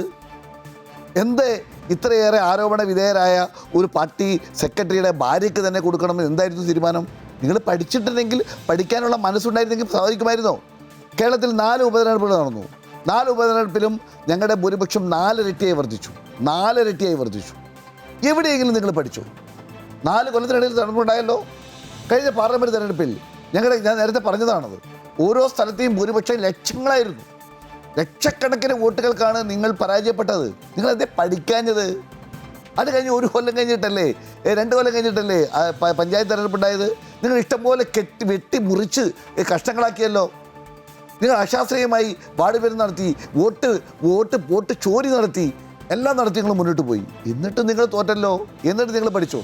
എന്നിട്ടാണോ നിങ്ങൾ തെരഞ്ഞെടുപ്പിൽ ഇങ്ങനെ മുന്നോട്ട് പോയത്? എന്താ ജി സുധാകരന് പറ്റിയത്? നിങ്ങൾ പഠിക്കാമെന്ന് പറഞ്ഞല്ലോ. ജി സുധാകരനെ പോലെ നല്ല കമ്മ്യൂണിസ്റ്റുകാരൻ നിങ്ങളെ വിട്ടുപോകാൻ എന്തുകൊണ്ട് സാഹചര്യമുണ്ടായി? നിങ്ങൾ പഠിക്കണ്ടേ? ആയിഷ പറ്റിക്ക് എന്താ സംഭവിച്ചത്? നിങ്ങൾ പഠിച്ചോ? നിങ്ങൾ നന്നാവില്ല. നിങ്ങളുടെ സാഹചര്യം മാറി. പണ്ട് പാർട്ടിയാണ് ഭരിച്ചത്, ഇന്ന് മുഖ്യമന്ത്രി ഭരിച്ചുകൊണ്ടിരിക്കുന്നു. മുഖ്യമന്ത്രിയുടെ മകൾക്ക് വേണ്ടി, മകന് വേണ്ടി, മരുമകന് വേണ്ടി ജീവിച്ചുകൊണ്ടിരിക്കുകയാണ്. ഇനി വേറൊരു പഠിക്കാൻ പോകണമെന്ന് പറഞ്ഞല്ലോ നിങ്ങൾ. ഇനിയിപ്പോൾ നിങ്ങൾക്ക് എന്തായാലും പ്രതിപക്ഷ നേതാവാണല്ലോ, നമുക്ക് കാണാം മുഖ്യമന്ത്രിയുടെ മരുമോനെ കെട്ടി നടക്കുന്നത്. ഞാൻ വരാം. സി സുജാതയ്ക്ക് അതിന് മറുപടി പറയാനുണ്ടാവും. ശ്രീമതി സുജാത, ഈ ഇപ്പോൾ പരാജയപ്പെട്ട മണ്ഡലങ്ങൾ, പാർട്ടി കോട്ടകളൊക്കെ ഉണ്ടല്ലോ, അവിടെയൊക്കെ ഫണ്ട് തട്ടിപ്പടക്കമുള്ള വിഷയങ്ങളൊക്കെ പാർട്ടി പ്രവർത്തകർ തന്നെ ഉന്നയിച്ചിരുന്നു. അവർ പിന്നെ വിമതരായി, അവർ പുറത്തേക്ക് വന്നു. അവർ തന്നെ തിരഞ്ഞെടുപ്പിന് മത്സരിച്ച് ഇപ്പോൾ MLA-മാരായതൊക്കെ നമ്മൾ കണ്ടു. ഒക്കെ ചരിത്രമാണ്. ഒപ്പം ജി സുധാകരൻ്റെ കാര്യം, താങ്കളോട് ഞാൻ സുധാകരനെ കുറിച്ച് പറയേണ്ട കാര്യങ്ങളേ ഇല്ല. അന്ന് അനുനയ ചർച്ചകൾക്കായി താങ്കളൊക്കെ പോയിരുന്നതാണ്. അവിടെയൊന്നും അതിനൊന്നും അദ്ദേഹം വഴങ്ങിയില്ല. മുതിർന്ന നേതാവാണ്, അദ്ദേഹവും ഇപ്പോൾ ജയിച്ചിരിക്കുകയാണ്. ഇതൊക്കെ പാർട്ടിയെ സംബന്ധിച്ചിടത്തോളം പാർട്ടിയുടെ അണികൾക്ക് തന്നെ വലിയ വികാരമുണ്ടാക്കുന്ന കാര്യങ്ങളാണ്. സുജാത,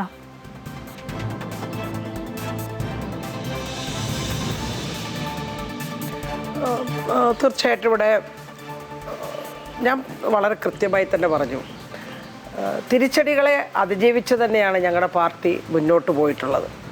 ഇപ്പോൾ വലിയൊരു വിജയം നേടിയ രാഷ്ട്രീയ പാർട്ടിയുടെ പ്രതിയാണ് ഈ ചാനൽ കോൺഗ്രസിൻ്റെ പ്രതിയായി വന്ന് ഞാൻ അദ്ദേഹത്തിൻ്റെ മുഖം കാണുന്നില്ല, അദ്ദേഹമാണല്ലോ ഇവിടെ ഇപ്പോൾ സംസാരിച്ചത്. കാരണം വലിയൊരു തെരഞ്ഞെടുപ്പ് വിജയം അവർക്ക് കിട്ടിയ സാഹചര്യത്തിൽ ഞാൻ ആക്ഷേപിച്ച് ഞാൻ ആക്ഷേപിച്ചൊന്നും പറയാൻ പാടില്ല, പറയത്തുമില്ല. പക്ഷേ 4/3 ഭൂരിപക്ഷം ഇന്ത്യൻ രാഷ്ട്രീയത്തിൽ കോൺഗ്രസിനുണ്ടായിരുന്നു. ഇന്ത്യയിലെ ഏറ്റവും വലിയ സംസ്ഥാനമാണ് ഉത്തർപ്രദേശ്, UP.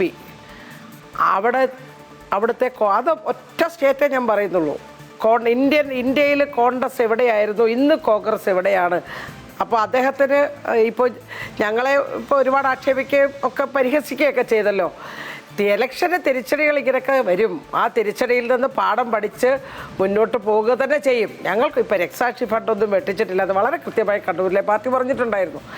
പക്ഷേ ഇപ്പോൾ ഈ തെരഞ്ഞെടുപ്പിൽ ഈ പരാജയപ്പെട്ട സ്ഥലങ്ങളെ സംബന്ധിച്ച്, കാരണം അവിടെ വിമതന്മാർ മത്സരിച്ച സ്ഥലത്ത് ജയിച്ച കാര്യം ഇവിടെ സൂചിപ്പിച്ചല്ലോ, അവിടെയെല്ലാം ഞങ്ങൾ കൃത്യമായിട്ടുള്ള പരിശോധനകൾക്ക് വിധേയമായി ഞങ്ങൾ ഈ തെറ്റെല്ലാം തിരുത്തി തന്നെയാണ് മുന്നോട്ട് പോകുന്നത്. ഞങ്ങൾ വലിയ തോതിൽ പണ്ട് പരാജയപ്പെട്ടിട്ടില്ലേ? നമ്മൾ ഈ അടിയന്തരാവസ്ഥയ്ക്ക് ശേഷമുള്ള തെരഞ്ഞെടുപ്പിൽ വലിയ വിജയമല്ലേ?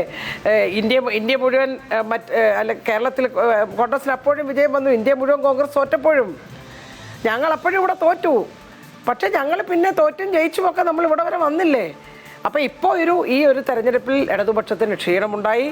CPM-ൻ്റെ കോട്ടകളിൽ ഞങ്ങൾ കോട്ട് കുറഞ്ഞു, കറക്റ്റാണ്. അതെല്ലാം തിരുത്തലുകൾക്ക് വിധേയമായി ഞങ്ങൾ മുന്നോട്ട് പോകും. അതുകൊണ്ട് ഞങ്ങളെല്ലാം തികഞ്ഞ ആളുകളാണ്, ഞങ്ങൾക്കൊരു പെശകും പറ്റിയിട്ടില്ല എന്ന് ഇവിടെ വാദിക്കുന്നതേ ഇല്ല. പെശകുണ്ടായിട്ടുണ്ടെങ്കിൽ അത് തിരുത്താൻ തയ്യാറാവും. അതുകൊണ്ട് നിങ്ങളൊരു കാലത്തും പാഠം പഠിക്കാത്തവരാണ്, നിങ്ങൾ അങ്ങനെയാണ് ഇങ്ങനെയാണെന്നൊന്നും അങ്ങനെ അങ്ങ് പറഞ്ഞു പോകല്ലേ. പിന്നെ ഇപ്പോൾ ഈ ജയിച്ച ആളുകളെ സംബന്ധിച്ചൊന്നും ഞാനിപ്പോൾ ഇവിടെ ഒന്നും പറയുന്നില്ല, ഞാൻ പറയുന്നതേ ഇല്ല. കാരണം ഒരു തെരഞ്ഞെടുപ്പിൻ്റെ റിസൾട്ട് വന്നിരിക്കുന്ന പശ്ചാത്തലത്തിൽ അതിൻ്റെ എന്തുകൊണ്ട് ഇതെല്ലാം സംഭവിച്ചു എന്നുള്ളത് വിശദമായി പരിശോധിക്കാൻ തീരുമാനിച്ചിരിക്കുന്ന ഒരു ദിവസമാണ്. കാരണം തെരഞ്ഞെടുപ്പ് റിസൾട്ട് വന്നതേ ഉള്ളൂ. ഞങ്ങളുടെ പാർട്ടിയുടെ മീറ്റിങ്ങുകളൊന്നും ചേർന്നിട്ടില്ല. ആ മീറ്റിങ്ങുകളെല്ലാം ചേർന്ന് ഞങ്ങളതിൻ്റെ ഒരു അവലോകനം നടത്തി. കുഴപ്പമുണ്ടായിരുന്ന ഭാഗങ്ങളിൽ ഞങ്ങളത് തിരുത്തി തന്നെ മുന്നോട്ട് പോയി. ഞങ്ങൾ തിരുത്തി തന്നെയാണ് മുന്നോട്ട് വന്നിട്ടുള്ളത്. ഞങ്ങൾ അങ്ങനെ തന്നെയാണ് ഇതുവരെ ഇവിടെ എത്തിയിട്ടുള്ളത്. ശ്രീമതി CS സുജാത, ഞാനൊരു സംശയം ചോദിച്ചോട്ടെ. തദ്ദേശ തെരഞ്ഞെടുപ്പ് കഴിഞ്ഞിട്ട് അധികം മാസങ്ങളായില്ല. നമ്മുടെ ഈ 2026 നിയമസഭാ തെരഞ്ഞെടുപ്പിൻ്റെ ഒരു സെമി ഫൈനലായിരുന്നു തദ്ദേശ തെരഞ്ഞെടുപ്പ്. അന്നും ഉണ്ടായിരുന്ന വലിയ വീഴ്ച, അന്നും നമുക്കറിയാം വലിയ ഭരണവിരുദ്ധ വികാരം, പ്രതീക്ഷിച്ചതിനപ്പുറത്തുള്ള പരാജയമാണ് ഇടതുപക്ഷത്തിന് ലഭിച്ചത്. അന്നും ഇതുപോലെയുള്ള ചർച്ചകൾ നടത്തി, നിങ്ങളുടെ നേതാക്കളെല്ലാം ഇരുന്ന് സെക്രട്ടേറിയറ്റ് കമ്മിറ്റികൾ ഒക്കെ നടത്തി നമ്മൾ ഇതിൽ നിന്ന് പുറത്തു കടക്കും എന്ന് പറഞ്ഞതാണ്. നിയമസഭാ തെരഞ്ഞെടുപ്പ് ആകുമ്പോഴേക്കും ഇതെല്ലാം പരിഹരിക്കുമെന്ന് പറഞ്ഞതാണ്. സമയമുണ്ടായിരുന്നല്ലോ, എന്നിട്ടും എന്ത് സംഭവിച്ചു?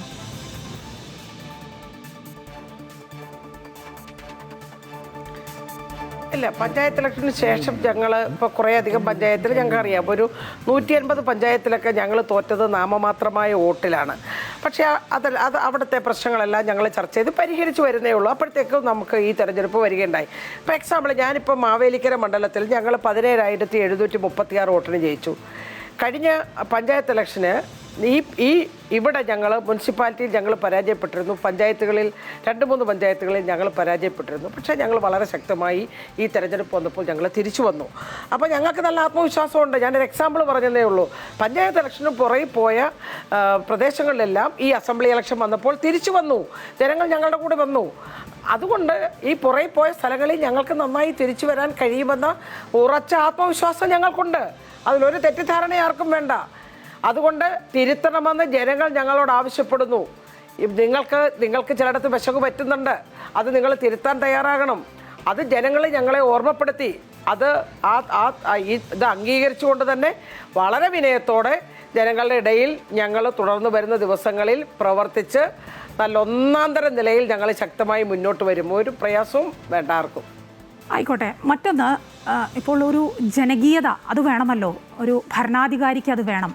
മുഖ്യമന്ത്രി പിണറായി വിജയൻ നമ്മളോടൊക്കെ ഉണ്ടായിരുന്ന ആ ഒരു കടക്കുപുറത്ത് എന്ന് പറഞ്ഞിരുന്നത് നേരത്തെ പറഞ്ഞതാണ്. ഏറ്റവും ഒടുവിലിപ്പോൾ ഒരു പരിപാടിക്കിടയിൽ ഒരാൾ എന്തോ ചോദിക്കാൻ വന്നപ്പോൾ അത് പാർട്ടിക്കാരൻ തന്നെയാണ് വീട്ടിൽ പോയി ചോദിക്കുക എന്നൊക്കെ പറഞ്ഞ ആ രീതികളൊക്കെ, അതൊക്കെ നിങ്ങൾ മറ്റുള്ള സഹപ്രവർത്തകരും ഇതൊക്കെ ശ്രദ്ധിക്കുന്നില്ലേ? ഇതൊന്നും ചർച്ചകളിൽ വരാറേ ഇല്ലേ? മുഖ്യമന്ത്രിയാണ്, ക്യാപ്റ്റനാണ്, അതുകൊണ്ട് ഇത്തരം കാര്യങ്ങളിലേക്കൊന്നും ഒരു ചർച്ച പോവാറേ ഇല്ലേ? എനിക്ക് തോന്നുന്നു അദ്ദേഹത്തെ ഒരുപാട് തെറ്റിദ്ധരിപ്പിക്കാൻ ജനങ്ങളെ തെറ്റിദ്ധരിപ്പിക്കാൻ മാധ്യമങ്ങൾ തന്നെ ശ്രമിച്ചിട്ടുണ്ട്. കാരണം പ്രതിസന്ധി ഘട്ടത്തിൽ കേരളത്തെ കൈപിടിച്ച് മുന്നോട്ട് കൊണ്ടുപോയ ഒരു മുഖ്യമന്ത്രിയാണ്. അത് കോവിഡ് വന്നപ്പോഴും മഹാമാരി വന്നപ്പോഴും മഹാപ്രളയം വന്നപ്പോഴും എല്ലാം നമ്മൾ കണ്ടു.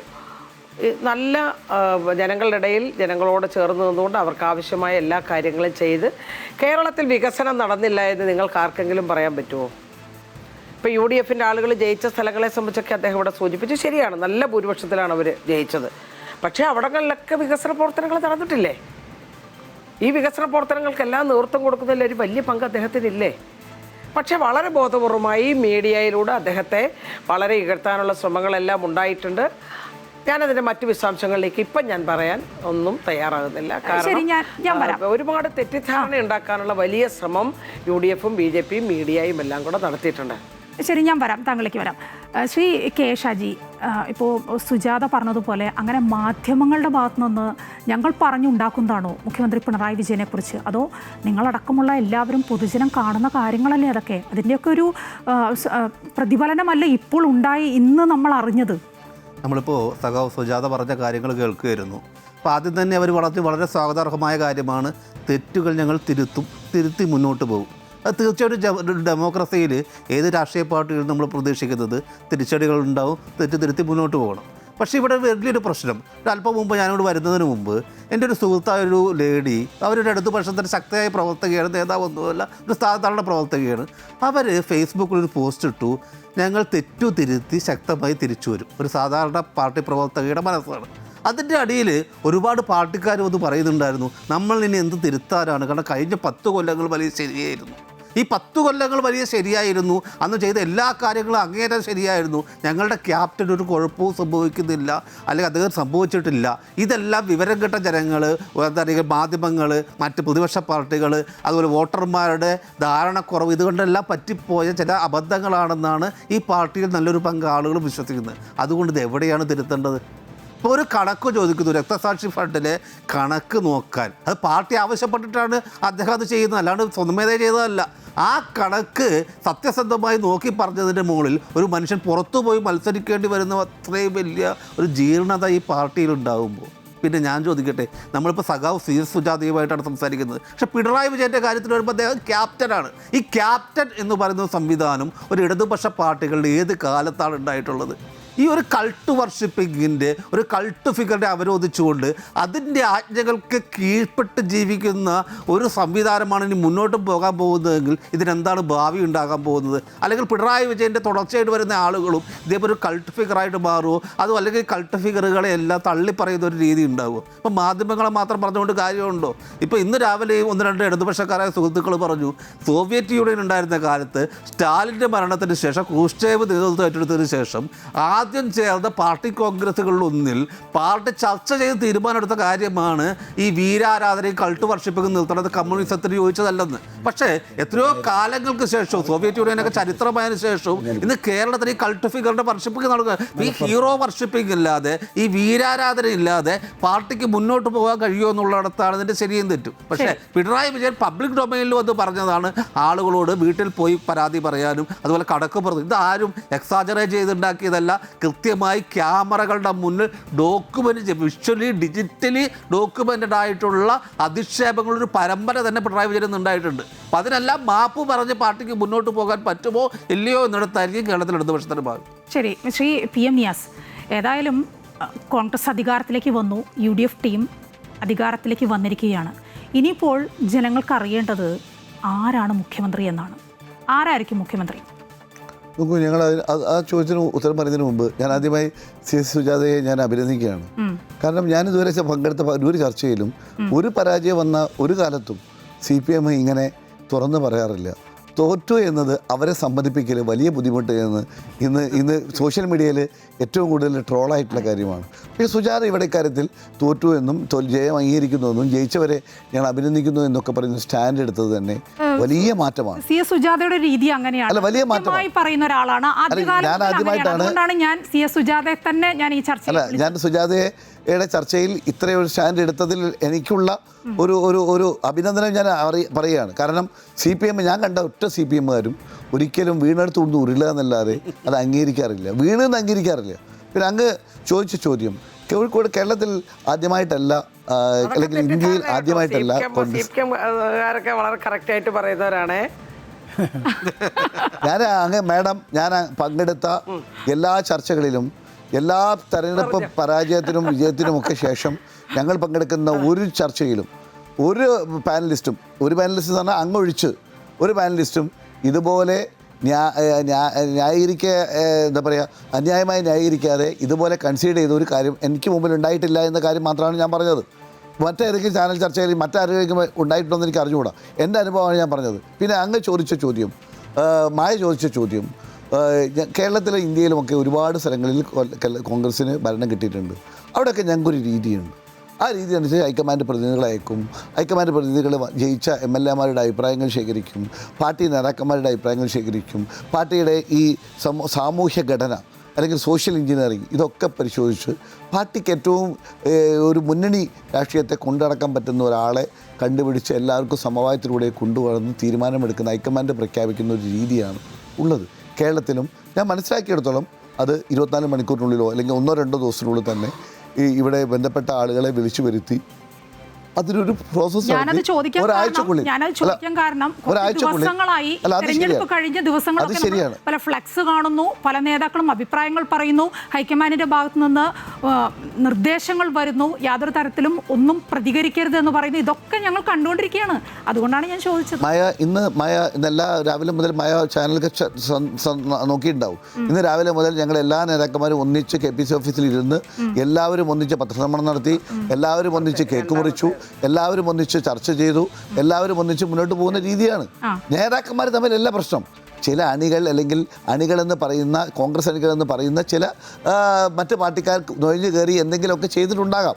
അതിൽ ഞങ്ങൾക്ക് വിരോധമില്ല. ഞങ്ങളെ സംബന്ധിച്ചിടത്തോളം ഞങ്ങൾ മായ കണ്ടിട്ടുണ്ടാവും. ഇന്ന് ഞാനതിന് സാക്ഷിയായ ഒരാളാണ്. ഞാനതിന് സാക്ഷിയായി. അതുകൊണ്ടാണ് ഞാൻ പറയുന്നത് ഞങ്ങൾക്ക് അക്കാര്യത്തിൽ ഒരു സംശയം വേണ്ട. ഞങ്ങളതിന് 102 എന്ന് പറയുന്നത് ഞാൻ നേരത്തെ പറഞ്ഞു, ഞങ്ങൾക്ക് വലിയ ഉത്തരവാദിത്ത ബോധമാണുള്ളത്. ഞങ്ങൾ പ്രതീക്ഷിച്ചതിനേക്കാൾ കൂടുതൽ ജനങ്ങൾ ഞങ്ങൾക്ക് പിന്തുണ തന്നിരിക്കുന്നത്. ആ പിന്തുണ പൂർണ്ണമായും ഉൾക്കൊണ്ടുകൊണ്ട് നല്ല ഒരു മുഖ്യമന്ത്രിയും നല്ലൊരു മന്ത്രിസഭയും നന്നായി ജനങ്ങളുടെ താല്പര്യങ്ങൾ കേൾക്കാനും അതിന് പരിഹാരമുണ്ടാക്കാനും അതിന് ഞങ്ങൾ നൽകിയ വാഗ്ദത്തങ്ങളും അതുപോലെ തന്നെ ഗ്യാരണ്ടികളും ഒക്കെ നടപ്പാക്കുകയും ചെയ്യുന്ന ഒരു നല്ല ഗവൺമെൻറ്റായി തുടർ ഭരണം വരാൻ പോകുന്ന ഏക ഇതുവരെ കോൺഗ്രസ് ഗവൺമെൻറ്റുകൾക്ക് തുടർഭരണം ഉണ്ടായിട്ടില്ല. അങ്ങനെ തുടർഭരണമുള്ള ഗവൺമെൻറ്റാക്കി പോകണം എന്ന ആഗ്രഹത്തോടു കൂടി തന്നെയാണ് കോൺഗ്രസും UDF-ഉം ഇത് കാണുന്നത്. ചർച്ച അവസാനിപ്പിക്കാൻ സമയമായി. ഏതായാലും സംസ്ഥാനം വല്ലാതെ വഴിമാറി ചിന്തിച്ചു കഴിഞ്ഞിരിക്കുന്നു, അത് വ്യക്തമാണ്.